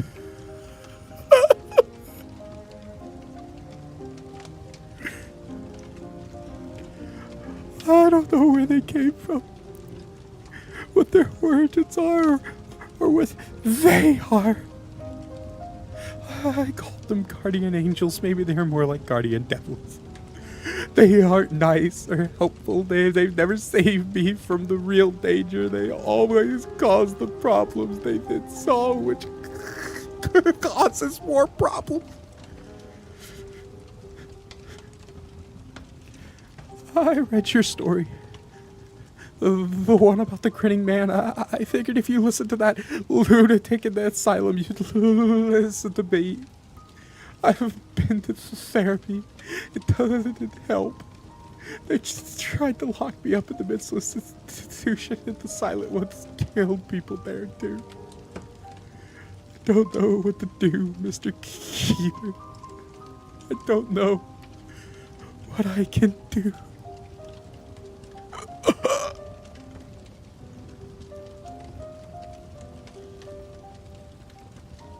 Mr. Garland cried himself to sleep on the chair in my study.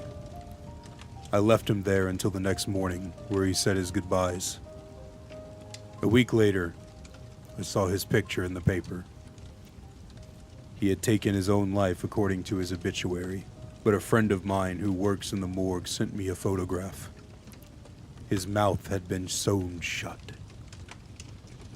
It seems the Silent Ones have taken their next member.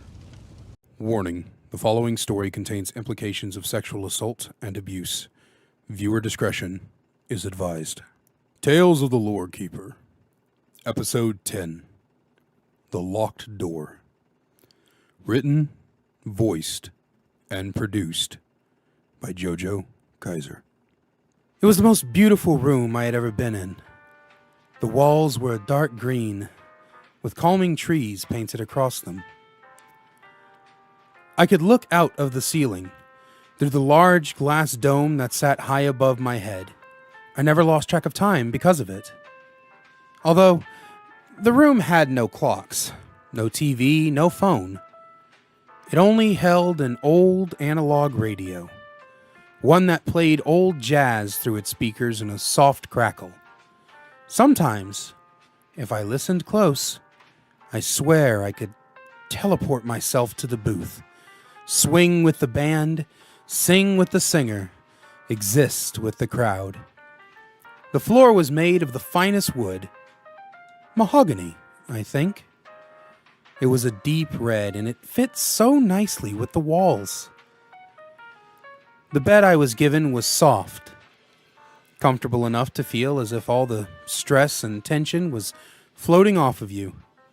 The room was kept at a nice, soft 72 degrees. I knew that because the thermostat on the wall.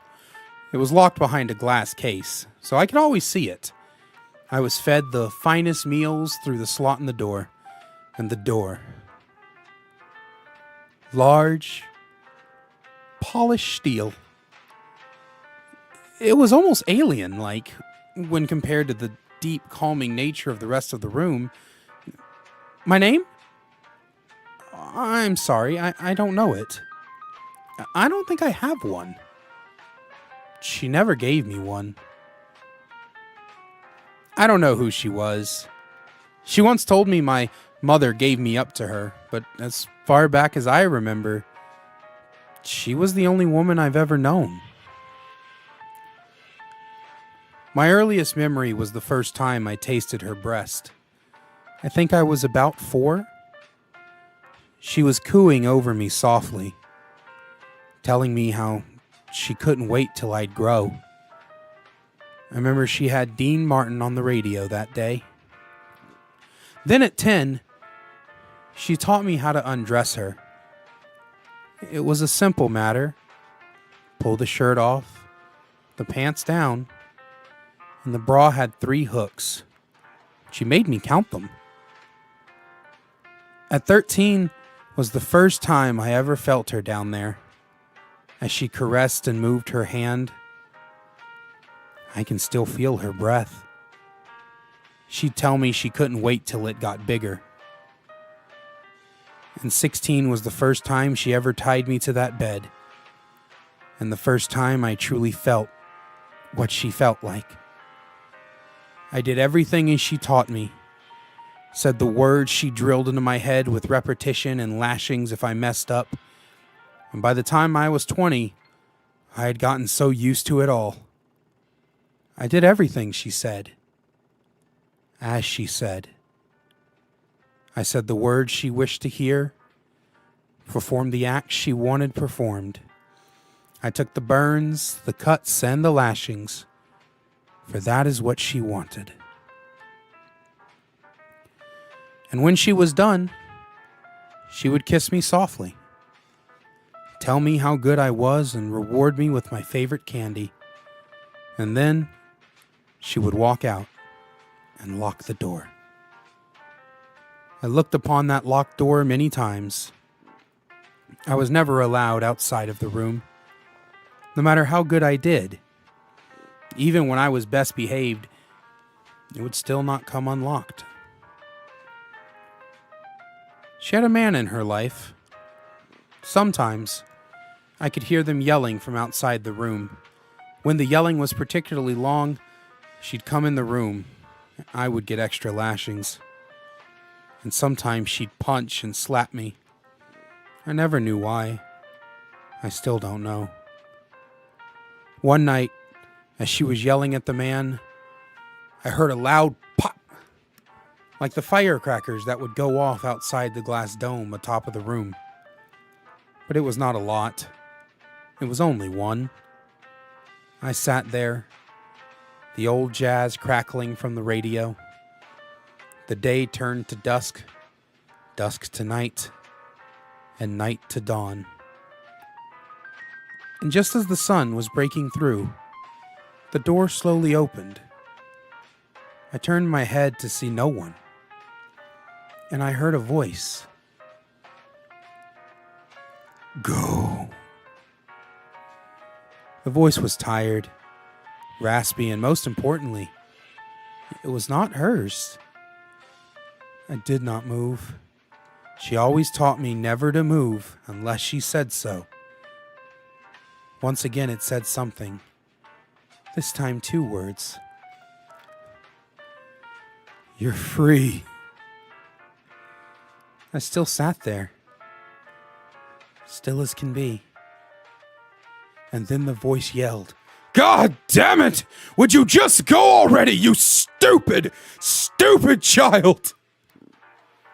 And this I knew was something I could not ignore. I asked no questions. I investigated no rooms. I simply left. I walked from the room seeing no one. I navigated an awful smell through a well-carpeted hallway and found a wooden door adorned with glass arches, letting the early morning sun in. I opened it, and for the first time in my life, I saw the real world. I wandered for what felt like days. People wouldn't talk to me. No one would even look at me. I thought about going back. What do you think happened to her? I was so happy when you found me. You were the first one to show me kindness.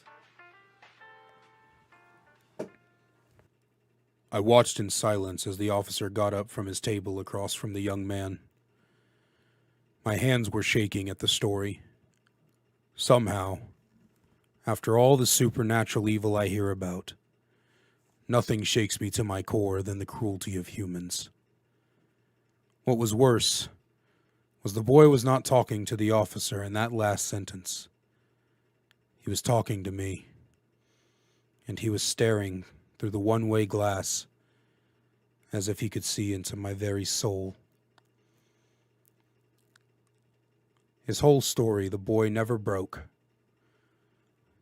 He had a small smile and a gentle tone, and yet I could feel something else from him. Not a kind, warm air, but the air of anger, depression, and animosity. This boy would be a danger to someone, and I wondered, for just a moment, if it was me. Tales of the Lorekeeper, Episode 11. There's Something Down Below. Written, voiced, and produced by JoJo Kaiser. I never wanted that old house, you know. My grandmother left it to me, and I couldn't sell it while Dad was still alive. It was his childhood home, and while he and I never really got along, I couldn't bear to see him cry even more. I always wondered, though, why Grandma chose to leave it to me and not him. He said it was all right, and he still had the house he and Mom built out on the farm. And I was in college up the road, so I might as well have it. It was a manor, 3 stories tall, with an attic and a basement as well. Now, when I first got the house, I remember trying to get into the basement to clean it out, but the door was steadfast locked. No amount of pushing and slamming seemed to budge the thing. Told myself I'd get some sort of expert out here another time. And looking back now, I wish I had done it sooner. Before, well, you wanted the whole story. Life in that house began for me on March 28th, 2017. I had moved all my stuff in and immediately thought about roommates. I mean, there were 5 bedrooms in the damn thing, plus the attic could have been a bedroom all on its own, but the house was paid for. And to be honest, I had a nice little gig playing the guitar down in a local bar a couple blocks away. I didn't need roommates, but it could also get pretty lonely in this big place, so I decided the best thing to do was to get at least one person, just one. I'd charge them like $300 in rent, and if the need came, I'd get another, but I took a couple months, but eventually I found someone. His name was Cole Matthews. He was a law student, tall and broad-shouldered with dark hair and these eyes that always reminded me of a horse. I know that sounds weird. They were almost pitch black, but so full of soul and yearning. You'd think I was in love with him, but I'm not. I'm straight. But I can see when a man is attractive, and to be honest with you, I think he knew I knew. But it was great. He agreed to the $300 in rent and took the bedroom closest to the second floor bathroom. I, of course, had the master on the ground, and we spent the next couple years hanging out after classes, talking about any and everything, and becoming close friends. Before I knew it, I was calling him my best friend. The brother I never had, and when Dad passed away in mid-2019, he was right there by my side as I cried in the hospital room. When I found out Dad left me on the farmhouse and the farm, he helped me draft up a contract to get it sold. He helped me move all my dad and my mom's belongings out of the farmhouse and into the manor, and I knew when it was all said and done, I'd want no one else to be there with me when I got married, had kids, and lived the rest of my life. In the summer of 2020, I got a job in IT using my degree. It was at this startup company, and there I met Phoebe Materson. In most of these stories, you hear about the guy looked at the woman and fell instantly in love, and this wasn't that. In fact, Phoebe and I didn't get along at all. We argued all the time. She always had some stupid problem with her computer, and I always had to take more time than necessary to fix it, because she would hover me the entire time, making inane suggestions and generally getting on my last nerve. I remember this one time I shouted at her, "Who had the computer degree and who had the useless sociology degree?" And that made her cry. Yeah, I felt really bad about it afterwards. A couple days later, I went and picked her up some chocolates. I heard from a friend that that's what she liked. Left it on the desk as an apology. Yeah, it took a while, but we warmed up to each other. She came over to the house for a few parties I occasionally throw. She met Cole, and her and him hit it off pretty well as well. After a while, she mentioned her lease on her apartment was coming up and she wanted a new place to stay. I offered her one of the bedrooms, no rent. I hadn't charged Cole rent in years, and at that point, and she was offered the same thing. She agreed and moved in the next month. From then on, it was the 3 of us through thick and thin. We went on vacations together, to bars, parties, the lake, picnics. You couldn't separate the 3 of us. I wish I could tell you I fell in love with Phoebe, but I didn't. I saw her the same way I saw Cole, like family. Someone I was close to. Someone I loved, but not like that. And she felt the same way about me. No, it wasn't me who fell in love with her. It was Cole. And man, did I see it almost immediately. Suddenly he was looking after her the way a puppy watches its owner leave. He would randomly buy her gifts, stay up later than normal to talk to her. I could hear him in the living room as I laid in bed some nights. Of course, like I said, Cole is attractive, and before long, Phoebe felt the same about him. Soon they were all about each other, and soon my 2 best friends were leaving me behind to do things as a couple. I didn't mind, most of the time, but I'd be lying if I said I wasn't jealous at times. Still, when they got married in the fall of 2022, I was Cole's best man. I stood there and watched them tearfully say their vows, and I gave the speech. I loved them both so dearly. And after a while, I got used to the idea of the 2 of them together, and it wasn't long before Phoebe got pregnant. Then, a couple months ago, Phoebe was due soon, about a month away, and I was up with Cole making plans when we heard this rattling. It was coming from the basement door. I looked over at him and he shrugged. We had never, in the 5 years here, heard that sound before. I went down, tried to open the basement door, same as all the other times before, it wouldn't budge. I looked over at Cole and he went to try. He shoved it against it with his shoulder and then I heard it. As if 1,000 voices were talking to me at once. Cole's eyes widened and I knew he heard it too. And above the voice and the mass whispers, we heard the words of a woman, old and cranky. The child! Give me the child! Cole's face went pale and he bolted up the stairs with me on his heels. As we were running away, I looked back at the basement door to see it burst open. No, not burst. It exploded. And from it a rush of wind as the voices got louder. We ran to he and Phoebe's room and threw the door in, only to see Phoebe. Well, let's just say the sight was something I'll never forget. She was cut open. And from the base of her neck to her waistline, straight down the middle, and her skin and muscles were spread out. I vomited hard and Cole screamed.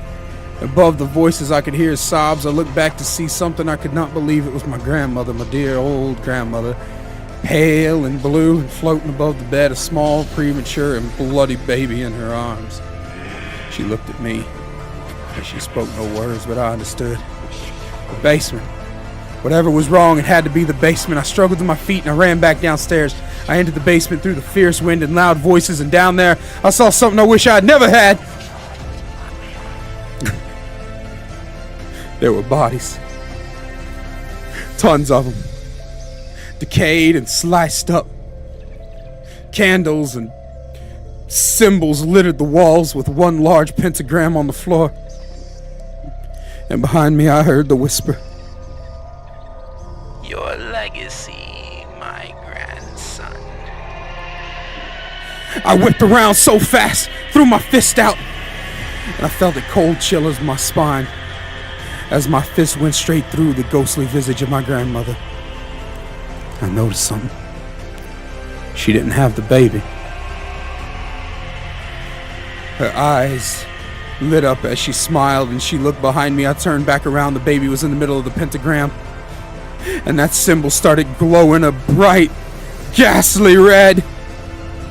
As the voices grew louder and louder, my head began to hurt and I fell to my knees crying.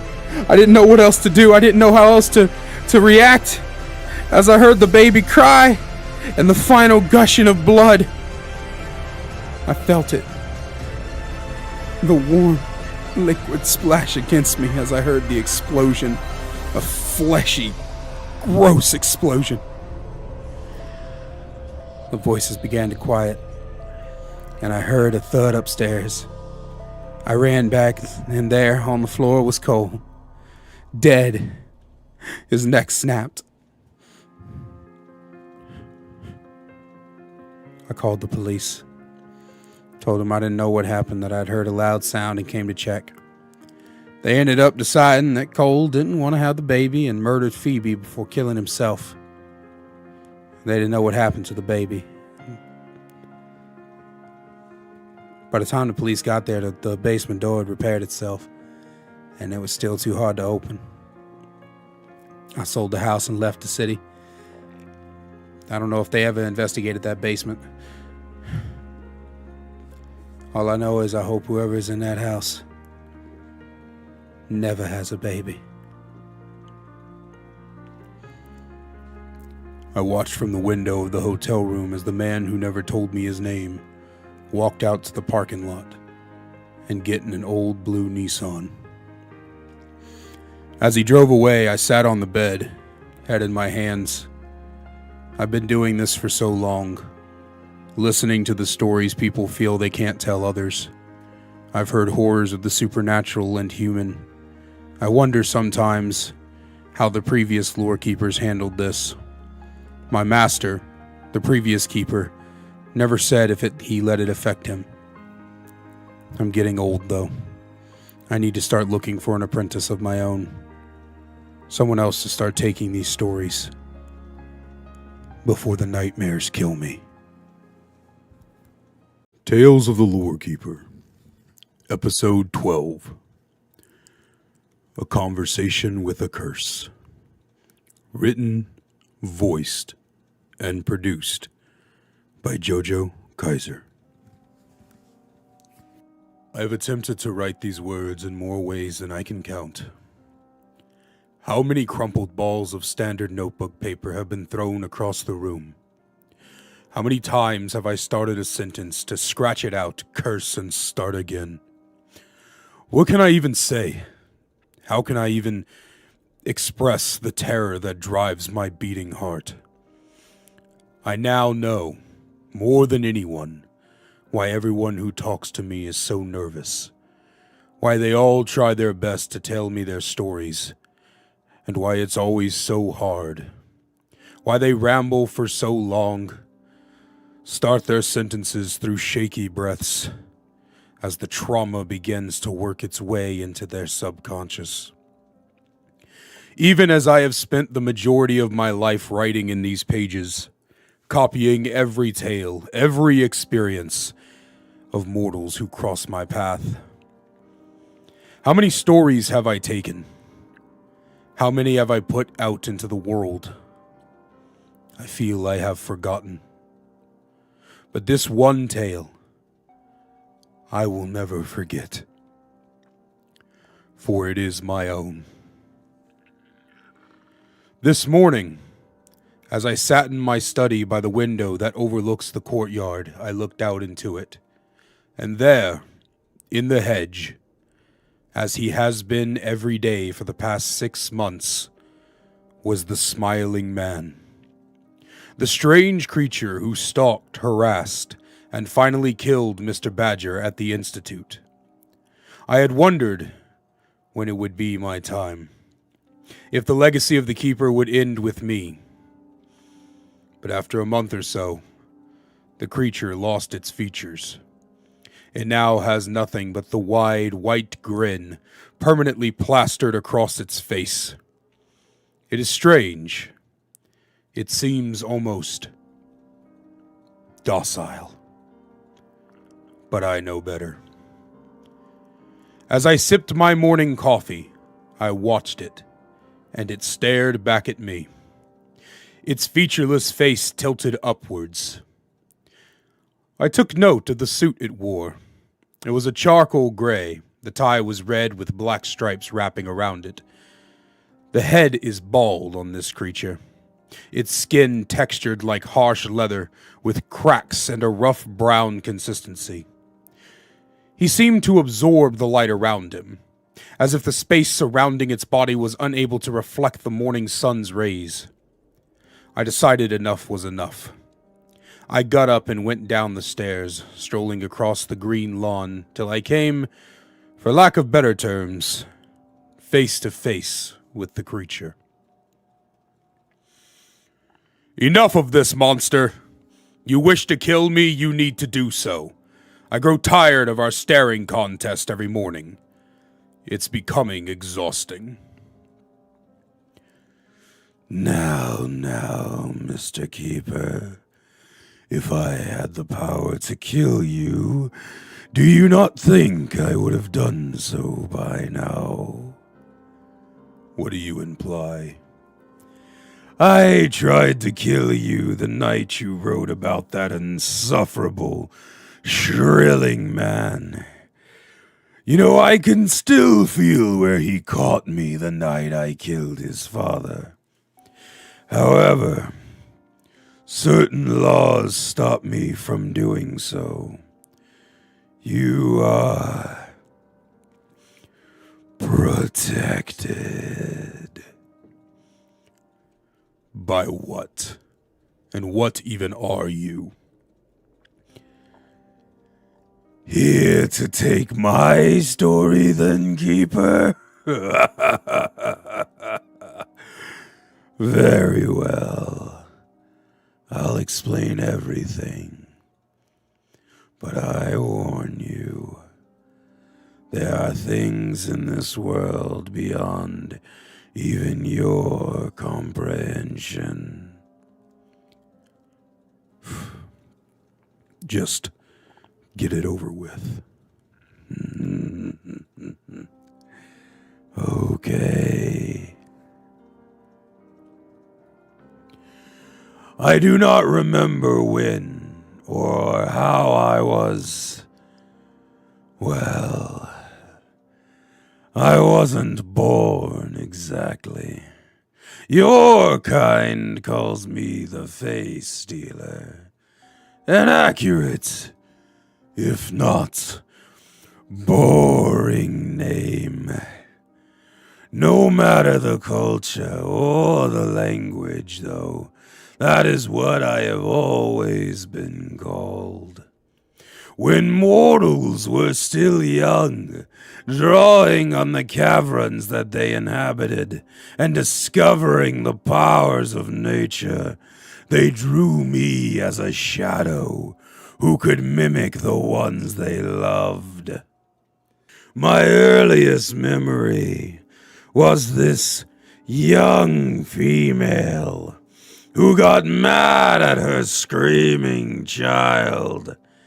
I killed it, took the features that it had, and haunted her for 3 days. When she reached her breaking point, I stole her face as well. And soon an entire tribe fell to my hand.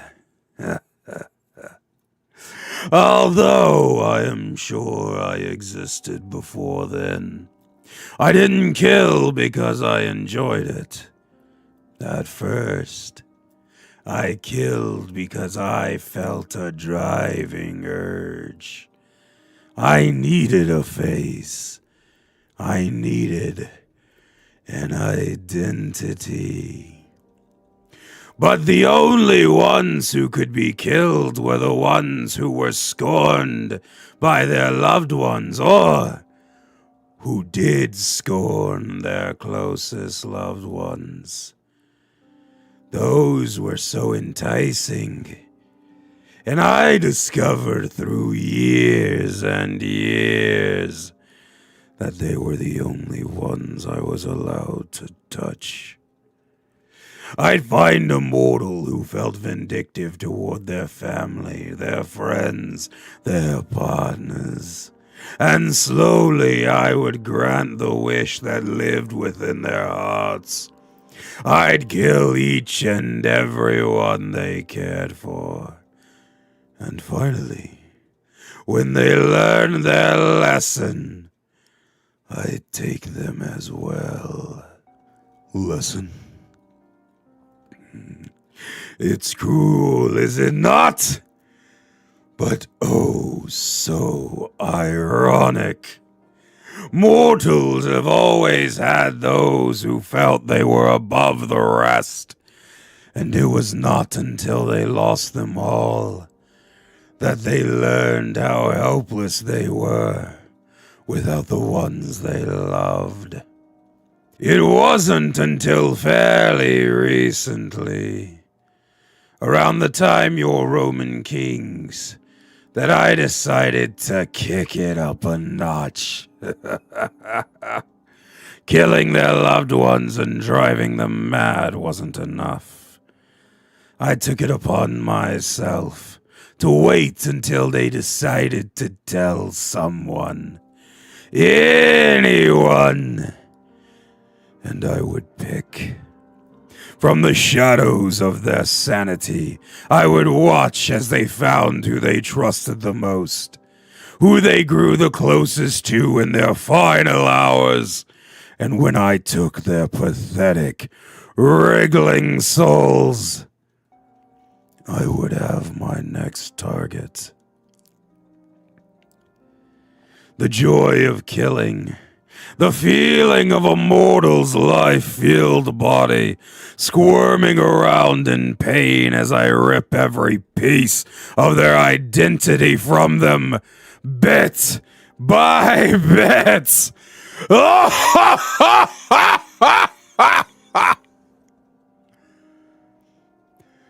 Well, there's no feeling quite like it. And I am never satisfied.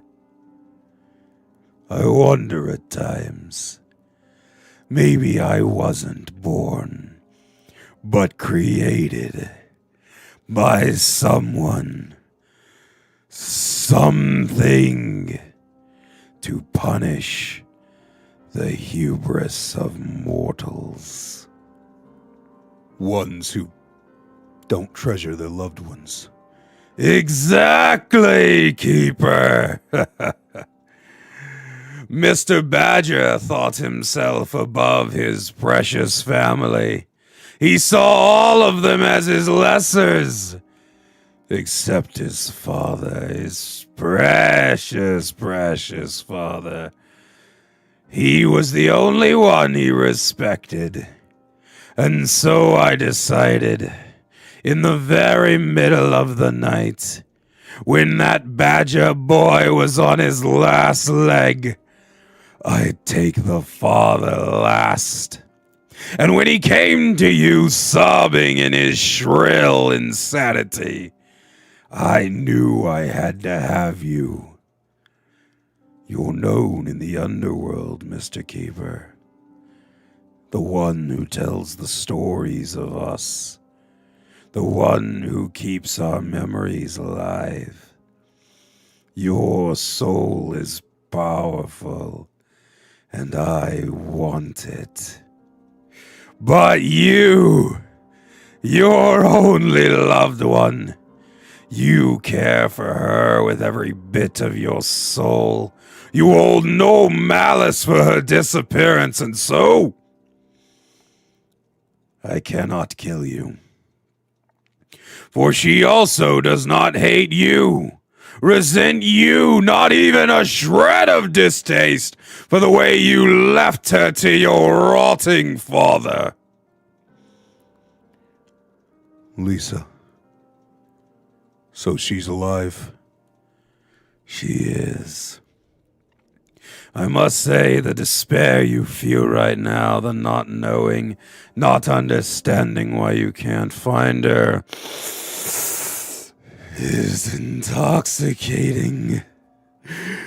If only you weren't filled with such relief!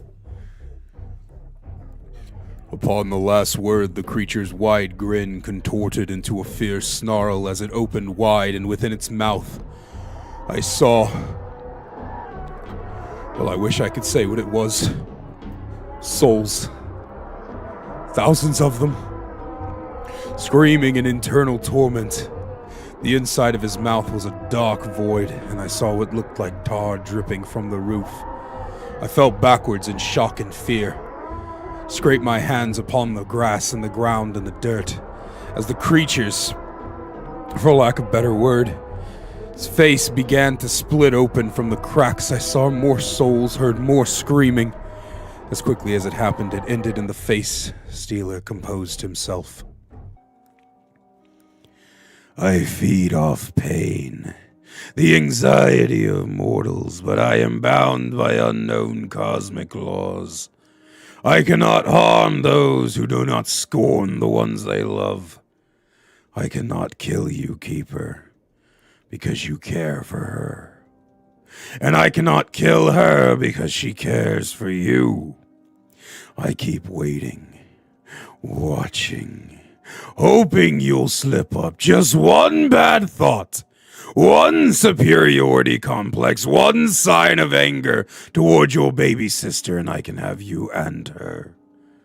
But no, you do not do it. And I have given up. Today, the day you confront me, is, perhaps, your most well-timed decision. Tonight I will go back to my realm, to await another human whom I can torture, kill, and consume. Before it is you go, then, tell me, are there more like you? No. I am one of a kind. However, there are other creatures with similar tasks. A brother and sister who punish those full of lust. A crone who makes deals with women to force a man to fall in love, then take their place after killing them. An elderly woman who feeds on children conceived of hatred and more. We all wonder where we come from, but we know our purpose. Will you show me this realm of yours? Are you sure? I must know. If it can help me understand, help those of the future understand. You won't find your spider there. I didn't expect so. Then let us go. The creature put out a leathery brown hand and I took it. The air around us grew cold and quickly darkened. He let go after a couple seconds, and my eyes looked out into the void. Throughout it, I could hear screams. So many screams. They rose and fell as if the rushing tides of the ocean. Small bits of pale blue would pop up in the corners of my vision. When I would turn to look at them, they would just simply move to the far other corners. All I could see in front of me was darkness. Empty, soulless darkness. When the face stealer spoke again, his voice did not resonate in my ears, but instead in my mind. It echoed and caused me extreme pain. Welcome, Keeper, to the place my souls live. Every mortal, for thousands of years, I have consumed. Their souls wander this realm, screaming, begging for freedom, not understand what they did wrong. But the sweet irony is for some, they did nothing! I clasped my hands to my ears and screamed in agony as I heard my own voice echo and merge with the tortured souls of this cursed place. As my bones began to rattle and my heart pounded harder and harder I had ever felt it I suddenly felt a warmth. I opened my eyes, see myself back in my study. I was curled on the throw rug, and the morning sun rays were beating in through the window. I looked around and scrambled to my feet in a panic. I rushed to the window to look into the courtyard, wondering if I would see him. But he wasn't there. I could still feel him. He's watching me from this home of his. He wants me. I am a prey he could not have. It is with this I make my entry. I have gone back through the scrolls, the books, and the entries.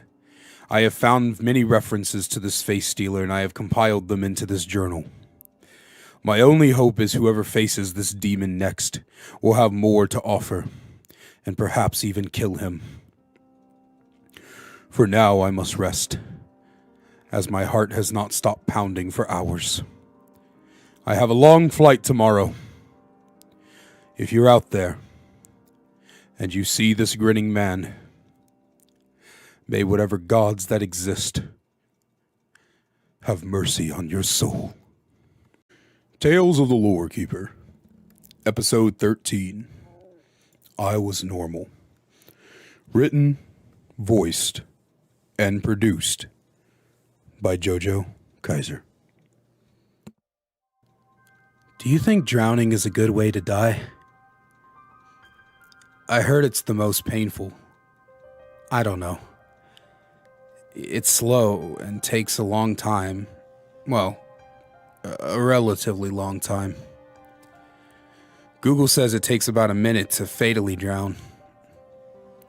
I thought about all this as I stood over the Golden Gate Strait looking down on it from the Golden Gate Bridge 2 years ago.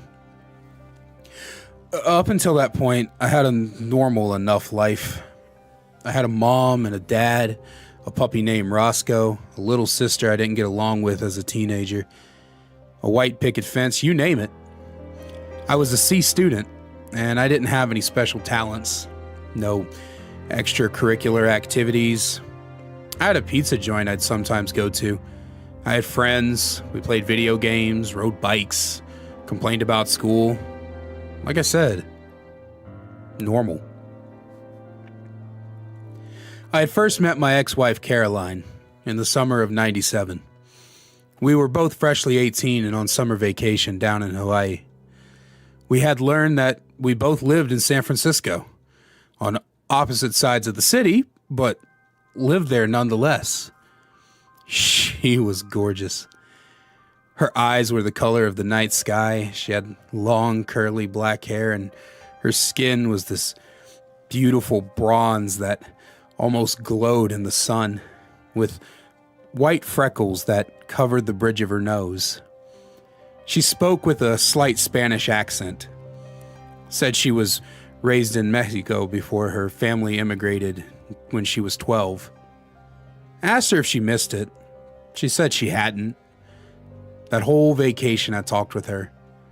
We ditched our families to walk along the beach, go to shops and restaurants. We would talk about everything, about our lives, about our families, our interests. I learned her favorite color, her favorite flower, her favorite animal, TV show, movies, books. We swapped stories of things that happened to us in our lives, and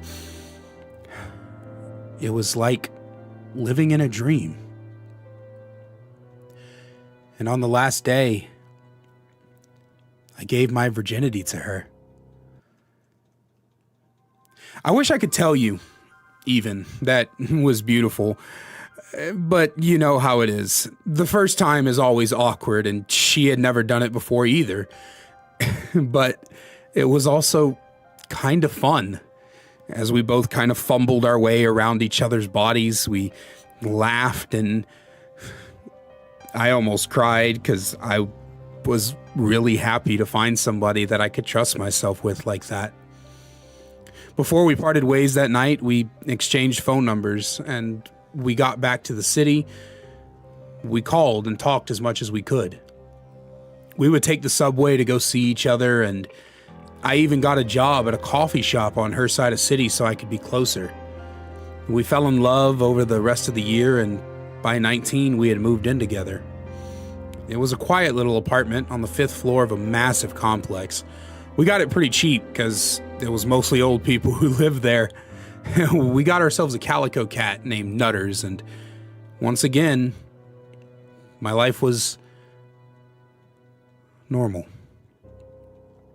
I had a normal job at a coffee shop with a normal girlfriend who went to college and had a job as a waitress. We had a normal cat and a normal apartment in a normal city. Everything was normal. Over the next few years, I eventually got a job working construction in the inner city. Caroline graduated college and became a psychiatrist, and we bought a house in the suburbs. It was a powder blue house. Caroline became pregnant with our first son, Michael, and our cat Nutters sadly passed away. By the year of 2008, I had a normal family of my own. A normal wife with a normal house, a normal son, and a normal dog named Zeus. A normal car with a normal job. Everything was normal. As life went on, Caroline had our second son, Matthew. Our normal family grew, and we sold our house to buy a bigger one. Michael was 5 years old, and life was, well, normal. Then, in 2020, the pandemic hit, and our life changed for the worse. Construction slowed down, and the company I was a foreman for shut down for months. Caroline's clients dried up as everyone started staying inside. I remember the stress on both of us. Our kid's not yet old enough to understand what was going on. Michael was 12, but still he didn't really get it. Caroline and I started fighting a lot. Being cooped up together was horrible. I remember constantly going for nightly drives just to get away from her. It was one of those drives. In the fall of that year, I ended up at a rundown bar on the worst side of San Francisco. I didn't care. My normal life was in ruins. My wife hated me. My kids looked at me like I was a monster. My job had still reopened and I was scared I was gonna lose everything, man. I just wanted to drink and forget. I wish I could give an excuse. When that lady walked up to me, put her arms around my shoulder and her breasts pressed against my back. I don't even remember her name. I was so drunk, I don't even remember what she looked like. But I remember how she smelled. I remember the sweet aroma of lavender and the taste of her cherry-flavored lip gloss. I remember looking down on her as she laid on the bed of that filthy hotel room. I remember her voice. And then I remember bolting awake in that bed, alone, with many missed calls from Caroline as the morning sun shined through the window. My wallet was gone, as were my keys. And I knew when I stepped outside of that shitty motel, I wouldn't find my car either. And I was right. And I was robbed. And I had to call Caroline and admit in shame where I was so she could come pick me up. To tell you the truth, I was surprised she did. I mean, what kind of loser cheats on the woman he loves? I was drunk, but that was no excuse, and worse than cheating, I got everything taken from me. We weren't even done paying off that car yet. The next few months, I did everything I could to make it up to her. Everything to show her that I made a mistake I'd never make again. I don't know if it was the kids or the house or her own kind soul that kept her from divorcing me, but she didn't. When the restrictions finally let up, I came up with an idea. One to hopefully re-spark the love once lost. I booked the whole family a trip to Hawaii. The same place Caroline and I first met. The same resort, the same beach. I even tried to get the same room we had given ourselves to each other in for the first time. And for a while, it seemed to work. Some days we would drop the kids off at daycare and just walk the beach like we did all those years ago. One night, we left Michael to watch Matthew in the room, and we went for a moonlit walk. We talked for hours and hours. We talked about our lives together. We walked down memory lane. We shared the stories and the memories, and it seemed like she had forgiven me. We stopped after a couple hours, sat with our feet in the water, and looked up over at the moon. And I heard Caroline crying. I looked over. I remember my heart dropped when she said the 5 words I had hoped I had never heard. I can never forgive you. I hung my head in shame. She slowly stood up and she talked to me. And the more she talked, the more I felt my head start to buzz. The words she said hitting me over and over again like a constant barrage of blows. About how she was only staying in hopes we would work it out. How she wanted so bad for this vacation to be what she needed. How she wanted to love me again, but the images in her mind of me with some woman she had never met. How pathetic I looked when she showed up to that hotel. She had not only fallen out of love with me, she had become disgusted by me. She said she was really tired. And that she really tried. But she had booked a return flight in the morning and she was taking the kids with her. And when I got back on my flight the next week, she would not be home.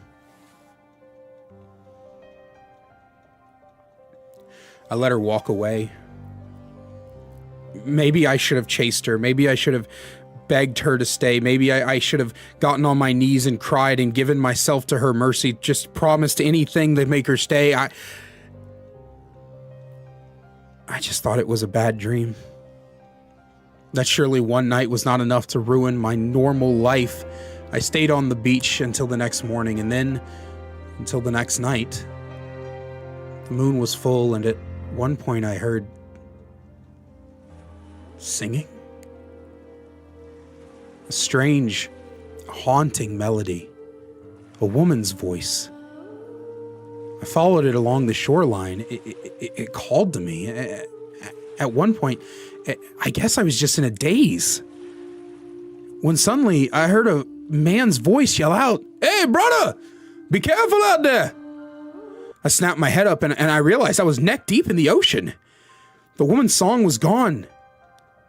Confused and disoriented, I waded my way back to shore, and the man who had yelled out to me came to check and asked what I was doing, and I was so dumbfounded, I didn't know.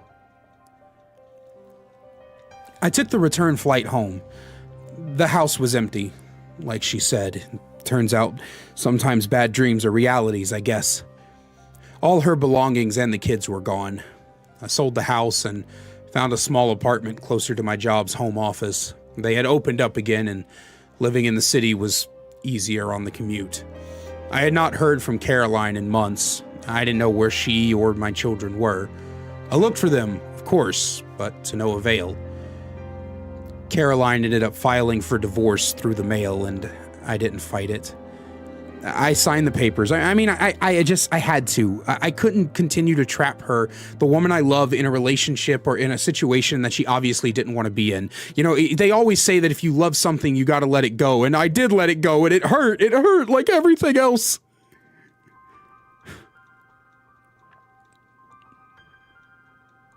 One night while I was unpacking, I found a book I had never seen before. It was dark blue with an engraving of a moon. It was heavy and bound in hard leather. I brushed it off and opened it. It was... I don't even really know. The language was gibberish. It had drawn, inked photos of creatures I had never seen, and it honestly gave me the creeps. I decided to throw it in a box to donate to Goodwill. I didn't want it, and even if it belonged to Caroline, I couldn't find her to give it to her. And now, once again, I was normal. I was a normal divorced man in a normal apartment with a normal job and a normal pet fish. I worked normal hours and came home and ate normal meals. And I still didn't know where Caroline was. Sometimes, though, when I'd be taking a shower or sitting by a fountain, I'd hear that strange song again. That woman singing. No one else ever seemed to hear it. But every time, I did. I'd get jolted awake? I mean, I guess that's the word. I was never really sleeping, though. It was more like a daze, a hypnosis, and I would be covered in water. One time, the police were called because I was swimming in the public fountain. I don't even remember getting in. One time, I woke up with my head in the fish tank. It was all so bizarre. The second worst day of my life was the night Carol left. The worst day of my life was the day the police showed up at my door. It was a Saturday morning. I was watching old cartoons and going over paperwork for an upcoming project when the knock sounded loudly. I walked over and opened it slowly to see two detectives, badges at the ready. They asked about Caroline, when the last time I saw her was. After I told them I hadn't talked to or seen her for over a year, they said the words that made my heart sink. "Well, Mr. Bronson, your ex-wife died last night. Her and the children. Their bodies were found off the Golden Gate Strait. They had been drowned, and it wasn't an accident." My blood went cold. I fell to the ground and sobs started immediately. The detective stayed with me while I cried. They eventually left. I knew why they were there. They They thought I was a suspect, and so I ended up back there, staring down into the ocean, ready to jump. I guess as long as I knew Caroline and the kids were okay, I could go on living in hopes I could reconnect with them someday. But now I just couldn't. I'd never get the chance to see my boys grow up. I'd never hear Caroline's sweet voice again. And as I was looking down, the singing came back. And then I saw it. I saw something I'll never forget. In the water, just beneath the surface, was Caroline. But she was huge. I mean, like the size of a whale. I'm not talking about fat. I mean, literally, she was gigantic, like the giants from Bible stories.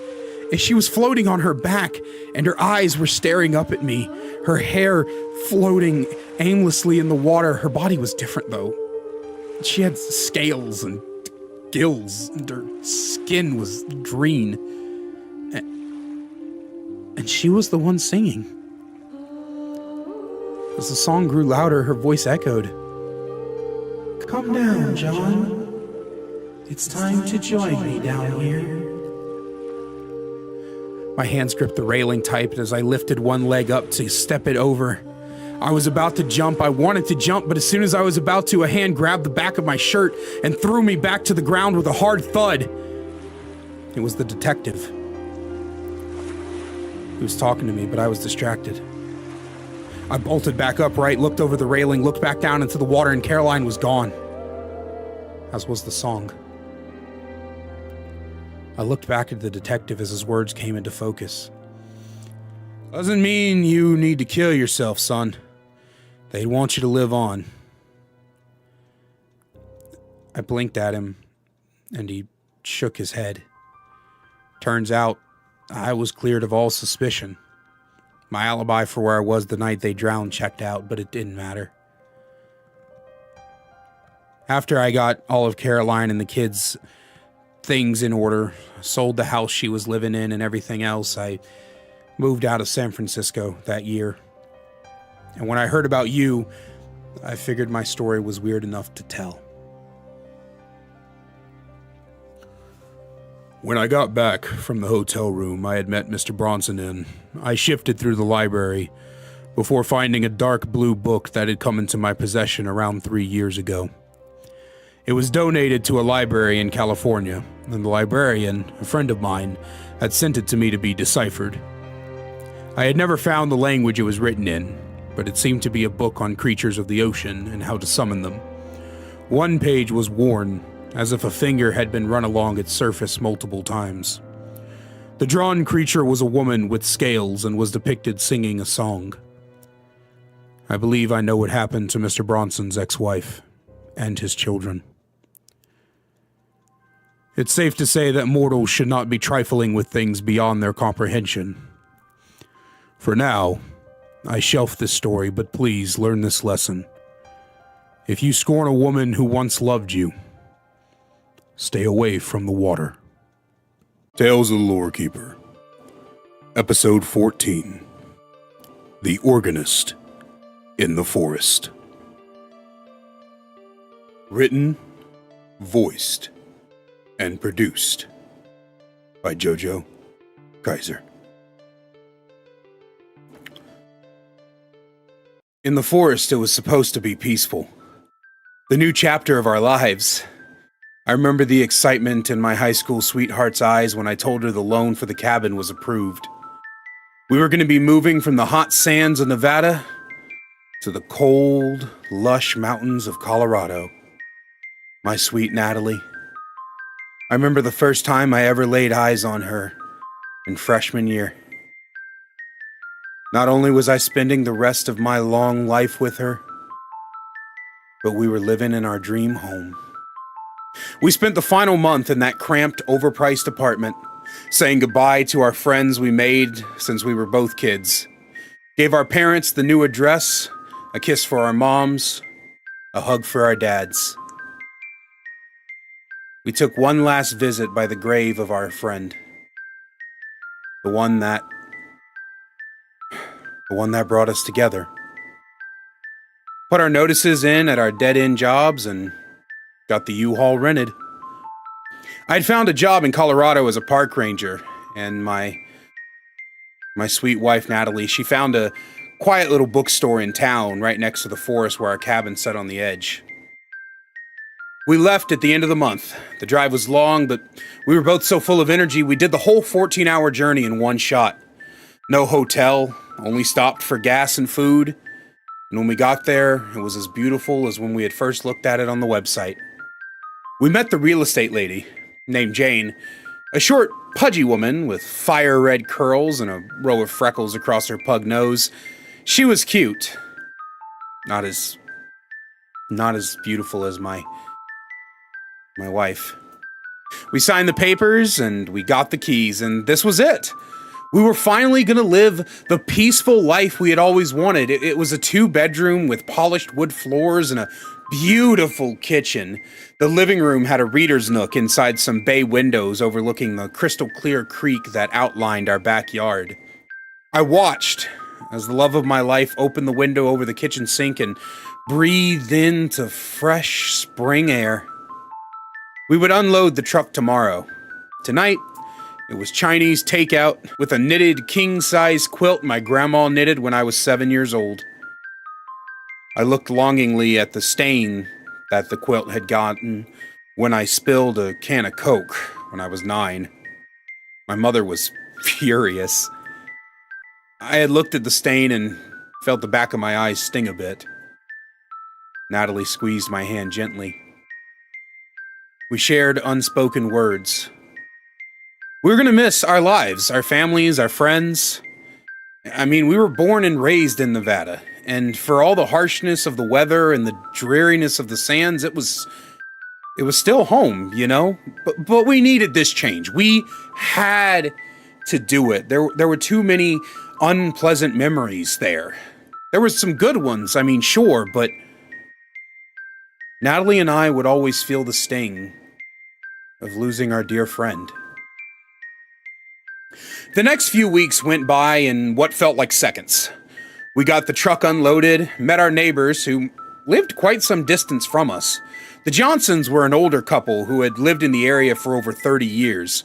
Mr. Johnson told me I reminded him of himself when he was younger, and I still don't know what he meant by that. And Mrs. Johnson, she made the best macadamia nut cookies I had ever tasted. Natalie made sure to get the recipe. I mean, they were just so heavenly. The other neighbor was one Mr. Bagley, a young, wealthy man who had a different story for why he was so rich every time we talked to him. He won the lottery, he played the stock market, he robbed a bank. Whatever the case, it was always a good time speaking with him and hearing his wild stories. I got to know my coworkers. There was Ted, an ancient man with a beard as white as clouds and as thick as the forest itself. He worked for the government, and we worked for him. Then there was sweet Miss Tasha. She was from New Orleans and always brought the best food for us to share and take home. Young Jackie Jones was an 18-year-old kid fresh out of high school and still had a face full of baby fat and a stubble he didn't quite know how to shave correctly. We had a small crew, but our job was simple. Walk the parts of the forest that belonged to our area. Pick up trash, assist campers, make sure people were being respectful. Natalie and I would wake up every morning at 5 a.m., be out the door at 6:30, and see each other at 6 p.m. when we both got home.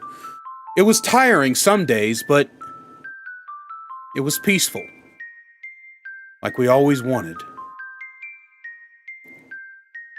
One faithful Saturday, in the middle of the summer, we had decided to have a picnic on the other side of the creek. There was a grove that I had saw about a week prior that seemed perfect for one, and the weather was nice. We packed some sandwiches, our favorite drinks, a blanket, and more, and we went walking. Crossing the bridge over the creek, it took only about 10 minutes, and we were there. A beautiful patch of sunlight shined into the grove like a spotlight setting the stage for an afternoon of romance and peace. We set everything up, and we had just started eating when it came. Slowly, but quietly. The sound of an organ playing a morbid tune. We looked around and then at each other. We couldn't tell the direction it was coming from, and what's more, we couldn't quite pinpoint how far away it was. It was faint, yet loud. Far, yet close. And it sounded like it was moving? It's hard to explain, you understand. I doubt anyone could describe it perfectly. It was the most bizarre experience, and one that felt ethereal. Anyway, after a few minutes, it stopped, faded out as one would end a song. The next day, however, I couldn't quite get it off my mind, so I decided to ask people who had experience. I talked to my neighbors. The Johnsons looked at me kind of like I was crazy. They had no idea what I was talking about. They had never heard an organ coming from the forest, and in fact, from what they told me, they don't even know if they could pinpoint what an organ sounds like. Now that I thought about it, how did I know it was an organ? I've never been very musically inclined, you understand. I was kind of a bad student in high school, and I never attended band practices or anything, but in the pit of my stomach, I knew that's what it was. Mr. Bagley had said pretty much the same thing. He had no clue what I was talking about. I mean, again, it just sounded so insane. An organ in the middle of the forest is not something that makes sense to this world, but I know it was there. To be honest, I was worried. Natalie told me it had to be our imaginations, but both of us? Imagining the same haunting melody from the same instrument, both faint and loud, both near and far? No. I wasn't buying it. In fact, I had my suspicions someone was playing a prank on us. There was a boarding school not too far from where we lived, and I was gonna get to the bottom of this.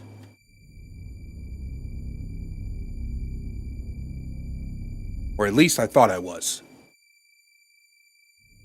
The next day, I took the day off work, and I went to the boarding school. It was about a 20-minute drive. And it was already shut down. I knew it was there because the Johnsons had told me about it, and when I thought back to it, they had told me that it had closed down about 3 years ago. So there's no one that lives there. There's no mischievous children who could be playing an organ. The more I think about it, the more it just sounds so insane, doesn't it? But I'm not. I'm not insane because... Look, time went on. And slowly but surely, Natalie forgot about the incident, but I didn't. Sometimes, when Natalie went to sleep, I'd lay awake and I would hear it again. A haunting melody on an organ. Both near, yet far. Both faint, yet loud. And when it was my day off and Natalie had to work, I'd go back to that clearing and I'd listen, and every so often I'd hear it again. And again, and again, and again! A year passed, and I kept going out there. It was like a magnet, drawing me to listen to its haunting melody over and over again. What was it? What was making that noise? What was playing that tune? In the winter of that year, a knock came to the door. And I answered it, and was surprised to find an officer. Mr. Teller? His gruff voice asked me. I confirmed it was me and opened the door a little bit wider and studied him. He had a big, bushy beard and eyebrows to match. He was a short man and very, very fat. I mean, not much happened around our small mountain town. He didn't have much to do. Yes? I asked. Mr. Teller, I'm Officer Wellburn, and I was just coming to check on you. Your neighbors said they hadn't heard from or seen you in a couple weeks, and your co-workers are quite worried about you as well. Said the last time they saw you, you were in a little bit of a tizzle. I blinked at the man and squinted into his bushy beard. I've been going to work every day this week, I said, feeling somewhat stupid. Then it struck me. Had I been going to work? I glanced down at my pajamas and they were stained and dull from not being washed. I turned my head back around and realized the entire house was in disarray. Dishes piled up on the sink, old chip bags and wrappers on the couch. The TV was even knocked over. What had Natalie been doing? What had I been doing? I looked back at Officer Wellburn, and his eyes, they contained sorrow. Bleeding, unyielding sorrow. Mr. Teller, I understand your wife left you some time ago, son. Again, I blinked at him. And all of a sudden, a waterfall of memories came crashing back on me. Natalie and I screaming at each other. I was telling her, I was screaming how she had to come see him. She had to believe me, he was real. Who was him? Who was he? Who was I? What were we fighting about? And then a memory flashed into my mind. And I doubted it. But I had to find out. I swallowed and looked back in the officer's brown, sorrowful eyes.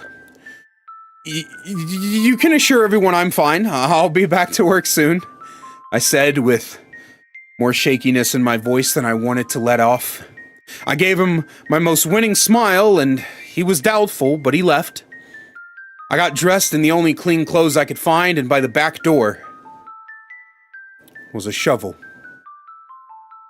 with dried mud on it. I grabbed it and headed to the clearing. As I approached, the music started to play. And there, right where I expected him to be, was the organist. A shadowy figure in an old top hat dinner jacket ensemble. And he played away on that organ in the middle of the forest floor. The legs of the great black instrument sank into the dirt. He turned his head slowly toward me, and I could almost hear the bones creaking in his neck. Still playing away that same haunting melody, and smiled yellow crooked teeth at me. His eyes were bloodshot and his skin a sickly green, but his fingers, they were long, elegant. And they played, and they played, and they played. Ooh, where is she? I asked him, my voice shaking with fear. I tried to stand confident to this monster, but I knew the answer. Oh, you remember, don't you? You wanted her to see the truth. The real reason you couldn't stay in your hometown. His voice rang in my ears, pierced my brain, sent a shiver down my spine, but it wasn't just him. I didn't. I never wanted that. But you did! When you first took her here, you felt the guilt. And now, another body lay on your conscience. The memories flew back and hit me so hard I had to take a stumble back. Freshman year of high school, Natalie was dating Jack Sullivan, my best friend. He was supposed to be my best friend, and I hated him! Hated him! He knew how I felt about Natalie. I spent so many nights crying on his shoulder because I was in love with her, and he still asked her out. How dare he? How dare he betray me like that? Replace the bond that we had held since elementary school. He stabbed me in the back, but you know what? I pretended that I didn't. Because I'm smarter than he was. I invited him to hang out with me one night. Pumped him full of cheap beers and wine that I stole from my mother's cabinet. And then I put him behind the wheel of that old, beat-up Chevy he drove, and I made sure to cut the brake lines. A drunk driving accident, they said. Stupid teenagers. And I played the perfect part. I cried at his funeral. And I stood tall as Natalie leaned on me for comfort.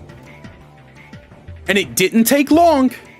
It didn't take long. But she was finally mine. I finally had her for myself. In fact, she moved on so quickly, I don't even think she really loved Jack. She always loved me. She had to.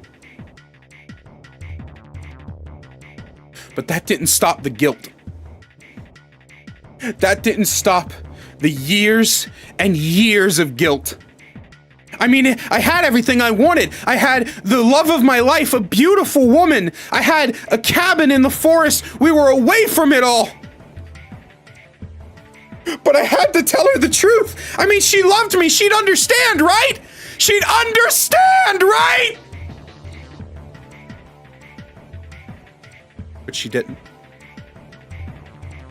She screamed at me. Screamed how she hated me. How she never wanted to see me again, but I wouldn't let her do that. Not after I finally had her. Not after I worked so hard to give her a life we both always wanted. I had always loved her, always cared.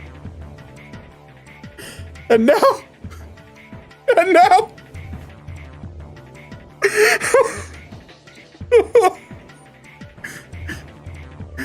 I turned my head slowly, breaking the gaze of the organist, still playing, to the shallow grave right below his instrument. There she was. I had told everyone she left me, but it wasn't true. It wasn't true.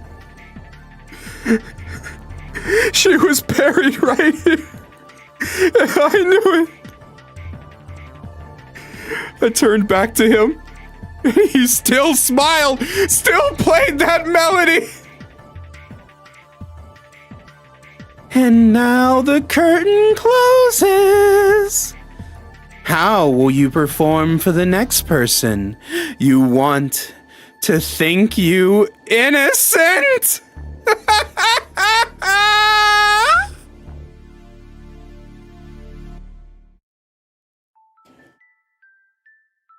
I left Mr. Ryan Teller in the fetal position, in his cabin in Colorado.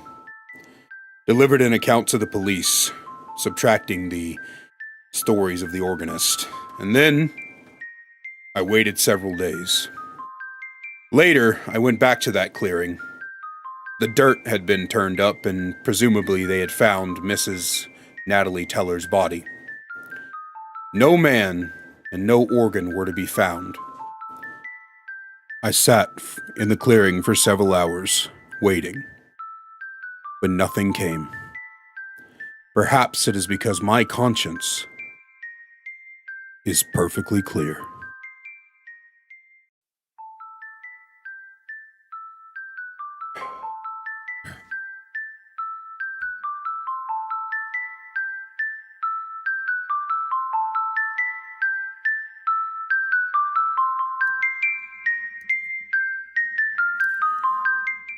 Tales of the Lore Keeper, Episode 15. I Love You, Leonard. Written, voiced, and produced by Jojo R. Kaiser, with a special guest voice from Sphinx Creed. You can find all of her links in the description down below. Right through here, the fat belly guard told myself and the young scribe, whom I had recruited last week. He opened a large steel door, and inside was a room of dull gray. In the middle of the room, almost the exact center, a metal table with worn metallic legs sat. Slightly leaning to one side to show its age, among the rust spots and the dim lighting of the hanging bulb swinging slightly to and fro, I saw a man at the other side of the table. He was handcuffed to it, his shackles woven through a bolt in the ground, and his long brown hair was stuck to his head with sweat. He looked at us through his tangled curls. His eyes were colored a deep brown, but within them, I saw the crazed look of the murderer I knew him to be. So, he said, leaning forward, pulling the chains that bound him taut. Who is it the fat and lazy warden is called to speak to me this time? I warn you, if you are therapists or profilers, then do not bother.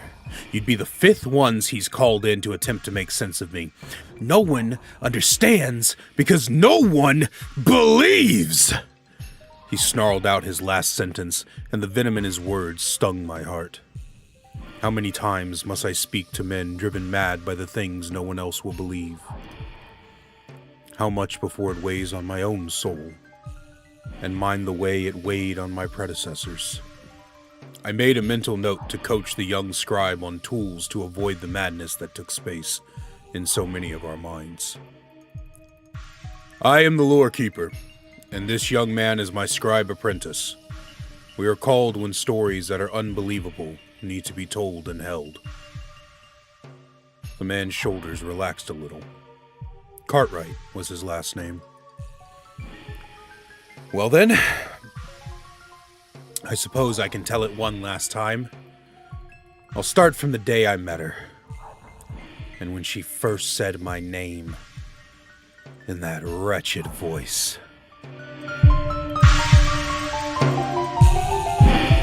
Her name was Sarah Crayshaw.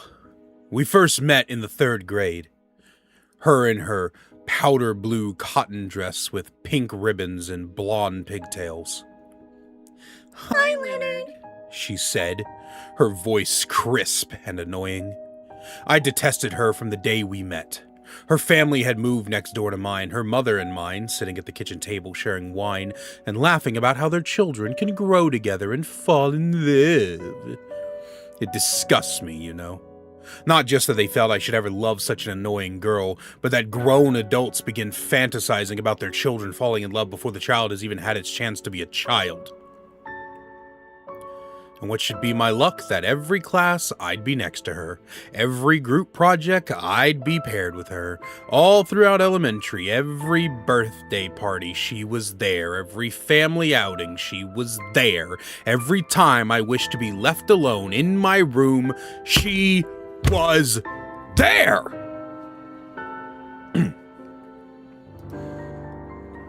And then, by the grace of a god I do not believe in, she and her wretched family moved away across the country, and my middle school years were spent free of her grating voice.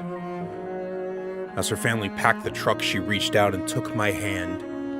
Goodbye, Leonard, she said, my ears hurting with her voice drilling itself into my head. I spent those years passing every class with flying colors. It seemed I was quite the intelligent young boy and athletic as well. I remember when my mother would brag to her friends. She'd call me the whole package. Someone who would be the perfect husband someday. Her obsession with me being married was always one thing that grated my nerves. And then, in the summer before my freshman year of high school, my father got a new job offer. I didn't care. I had no friends, only fools who adored me. We packed up and moved from the West Coast to Rhode Island. We pulled up to the house, an off-white two-story affair built somewhere in the 1970s. The neighborhood was quiet, but when I looked toward the house across the street, there, on the porch, was Sarah Crayshaw. I stood, stunned, as she ran toward me, arms outstretched, and pulled me into a tight hug. I began shaking with anger. Leonard, it really is you, she said into my shoulder, her voice just as grating and irritating as the day I met her. I finally managed to pry her off of me and turn to my parents. They were smiling as if they had given me the greatest gift from the heavens. I gritted my teeth until the backs wore down. High school was where I was meant to shine. My grades were as good as ever, and I became a star player on the football team. I was loved by all. When those feelings started to develop, I could have any woman I wanted. And I will admit, Sarah Crayshaw started to develop nicely. Her body was amazing and her face mediocre, but nothing could be done about her irritating voice. She would hold my hand in the halls, pretend we were together. I let her do it, but everyone knew I was only being nice. I had to be nice, but the way I hated that girl, the way I hated the way she spoke, everyone but her seemed to know. My junior year, tragedy struck. I got tackled at the wrong angle and my leg bent outwards as I fell. It was the worst pain one could ever imagine. They said the bone was sticking out. I couldn't tell. I had passed out from the pain. After I got out of the hospital and my football career was officially ruined, I learned a valuable lesson. People are shallow. They only care for what you can do for them, and when I no longer could win them games, they all turned their backs on me. All the girls turned their noses up at the cripple. The only person I had was Sarah Crayshaw. Of all the people I had hoped would leave me alone, that infuriating voiced woman would tell me, "I'll take care of you, Leonard."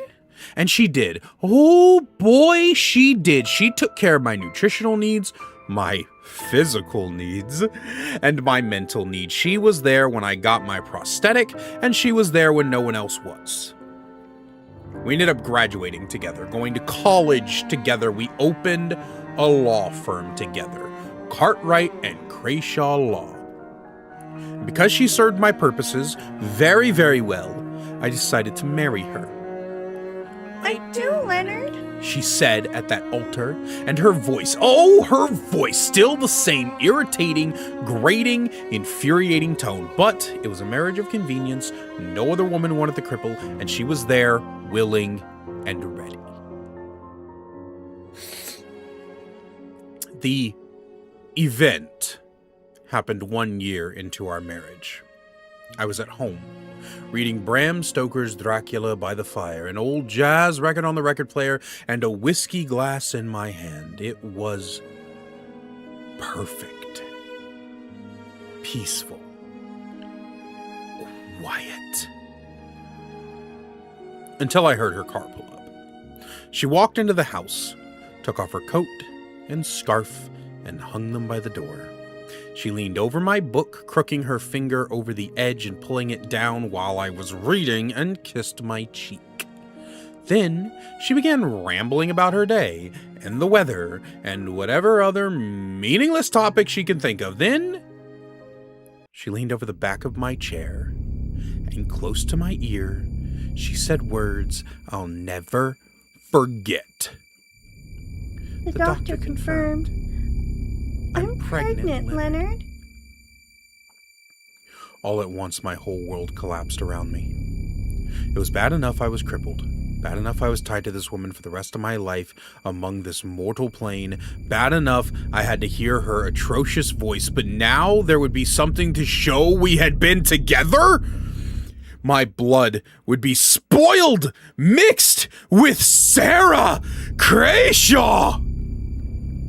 I snapped, Mr. Keeper. I slammed the glass of whiskey into her face. I slammed her to the ground, and I grabbed a throw pillow from the couch, and I held it against her bleeding face until I could no longer feel her squirming. I lifted the pillow, checked to make sure she was dead, and with her last ragged breath, she said those words. I love you, Leonard. Pathetic! Even as I was killing her, she still said that awful phrase. I had to think quickly, so I did. I looked outside of the patio door and I saw a metal barrel we had purchased for some plant decoration nonsense she had saw on Pinterest. I drug her body out there under the cover of night and I shoved her into the barrel. I piled the soil on top and planted the seeds she had brought. Then I went back inside and quietly rolled the carpet up. I put it in my car the next day, and I drove to the office early and disposed of it in the outside dumpster. Her friends called that night. Said they hadn't heard from her all day. I told them she had went for a trip to visit family. They seemed to believe me, and of course they did, because they were as stupid as she was. As I was sitting in the living room, reading my book with a smile on my face, I heard it. Faint and quiet. I love you, Leonard. I looked up. The firelight danced upon the walls, but there was no one there. It didn't happen again, and I imagined it was my conscience trying to pull one over on me. It doesn't matter. The woman needed to die with the wretched child inside of her. The next morning, as I was getting dressed in our bathroom, I heard it again. I love you, Leonard. Again, I looked around, searched, and even opened the window to look to the yard. The barrel was still where it was, undisturbed, with the plants on top starting to bud. For a week, it went on like this throughout the day in the house. I love you, Leonard. I love you, Leonard. I love you, Leonard. My office. I love you, Leonard. I love you, Leonard. I love you. On the drive home over the sound of the radio. I love you, Leonard. I love you, Leonard. It never stopped! My head snapped up as I heard the doorbell ring. I walked over and answered it. 2 policemen stood there. One bald, old, and fat. The other, young, with curly blonde hair and thin. Mr. Cartwright, we got a call from a concerned party. Said they haven't heard from your wife in a week. We need to check on her, make sure she's okay. I stood aside and let them in. What was I going to tell them? Oh, sorry, officer. I murdered my wife and she's stuffed in a barrel outside. But then I realized they might hear the words. The words I'd been hearing all week, so I called out to her, Honey! Honey, some police are here to see you! I shouted up the stairs. She's been very sick, bedridden for a week, you know, I said to both of them, assuring them with my hands up. Then the words came. I love you, Leonard. See? I said, laughing. She loves me because I take such good care of her. They both stared at me as if I had lost my mind. I love you, Leonard. The voice said again, Perhaps you don't hear that. That's okay. She's a bit quiet. I love you too, honey. I shouted up the stairs. Once again, the 2 police officers stared at me, confused and dazed. Surely they heard it. They must have heard it. Mr. Cartwright, said the fat one, caution in his voice, his hands up, as if he meant to calm a wild beast. Are you doing okay? I stared agape at them as the voice grew louder and louder. I love you, Leonard.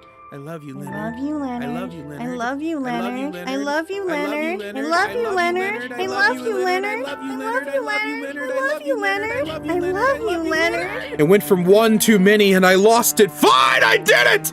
I screamed as I darted outside and turned the barrel over. Soil, water, budding plants, and the body of Sarah Crayshaw came spilling out. I killed her. I smashed her face and finally shut her up for good. But she hasn't shut up, you see. Her voice still haunts the rooms of the house we shared. Can't you hear it? I love you, Leonard! That was 4 weeks ago. And still, even now, as I confessed my guilt, I hear her voice, over and over and over again. I love you, Leonard. Tell me, gentlemen, how could she? I denied her at every turn, treated her like the annoying woman she was, and she still has the audacity to say she loves me? What torture is this?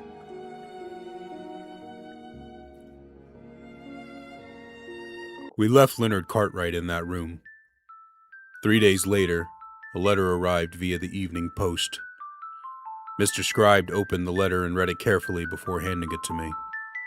I shall leave it attached to this journal page as a reference for the future. Dear Mr. Keeper and Scribe, it is with a sense of responsibility I inform you of the death of Leonard Crashaw. Despite being on suicide watch, the guards found him bleeding out in his cell. He had cut himself with a jagged piece of metal they assume he broke off of the bottom bar of his cell door. The words, "I hate you, Sarah," were carved into his arm. I hope you got whatever you needed from him. But I must also inform you. Since his death, the guards have begun whispering. They can swear that outside his cell at night, you can faintly hear a woman. I love you, Leonard. Hello everyone, it's me, the author.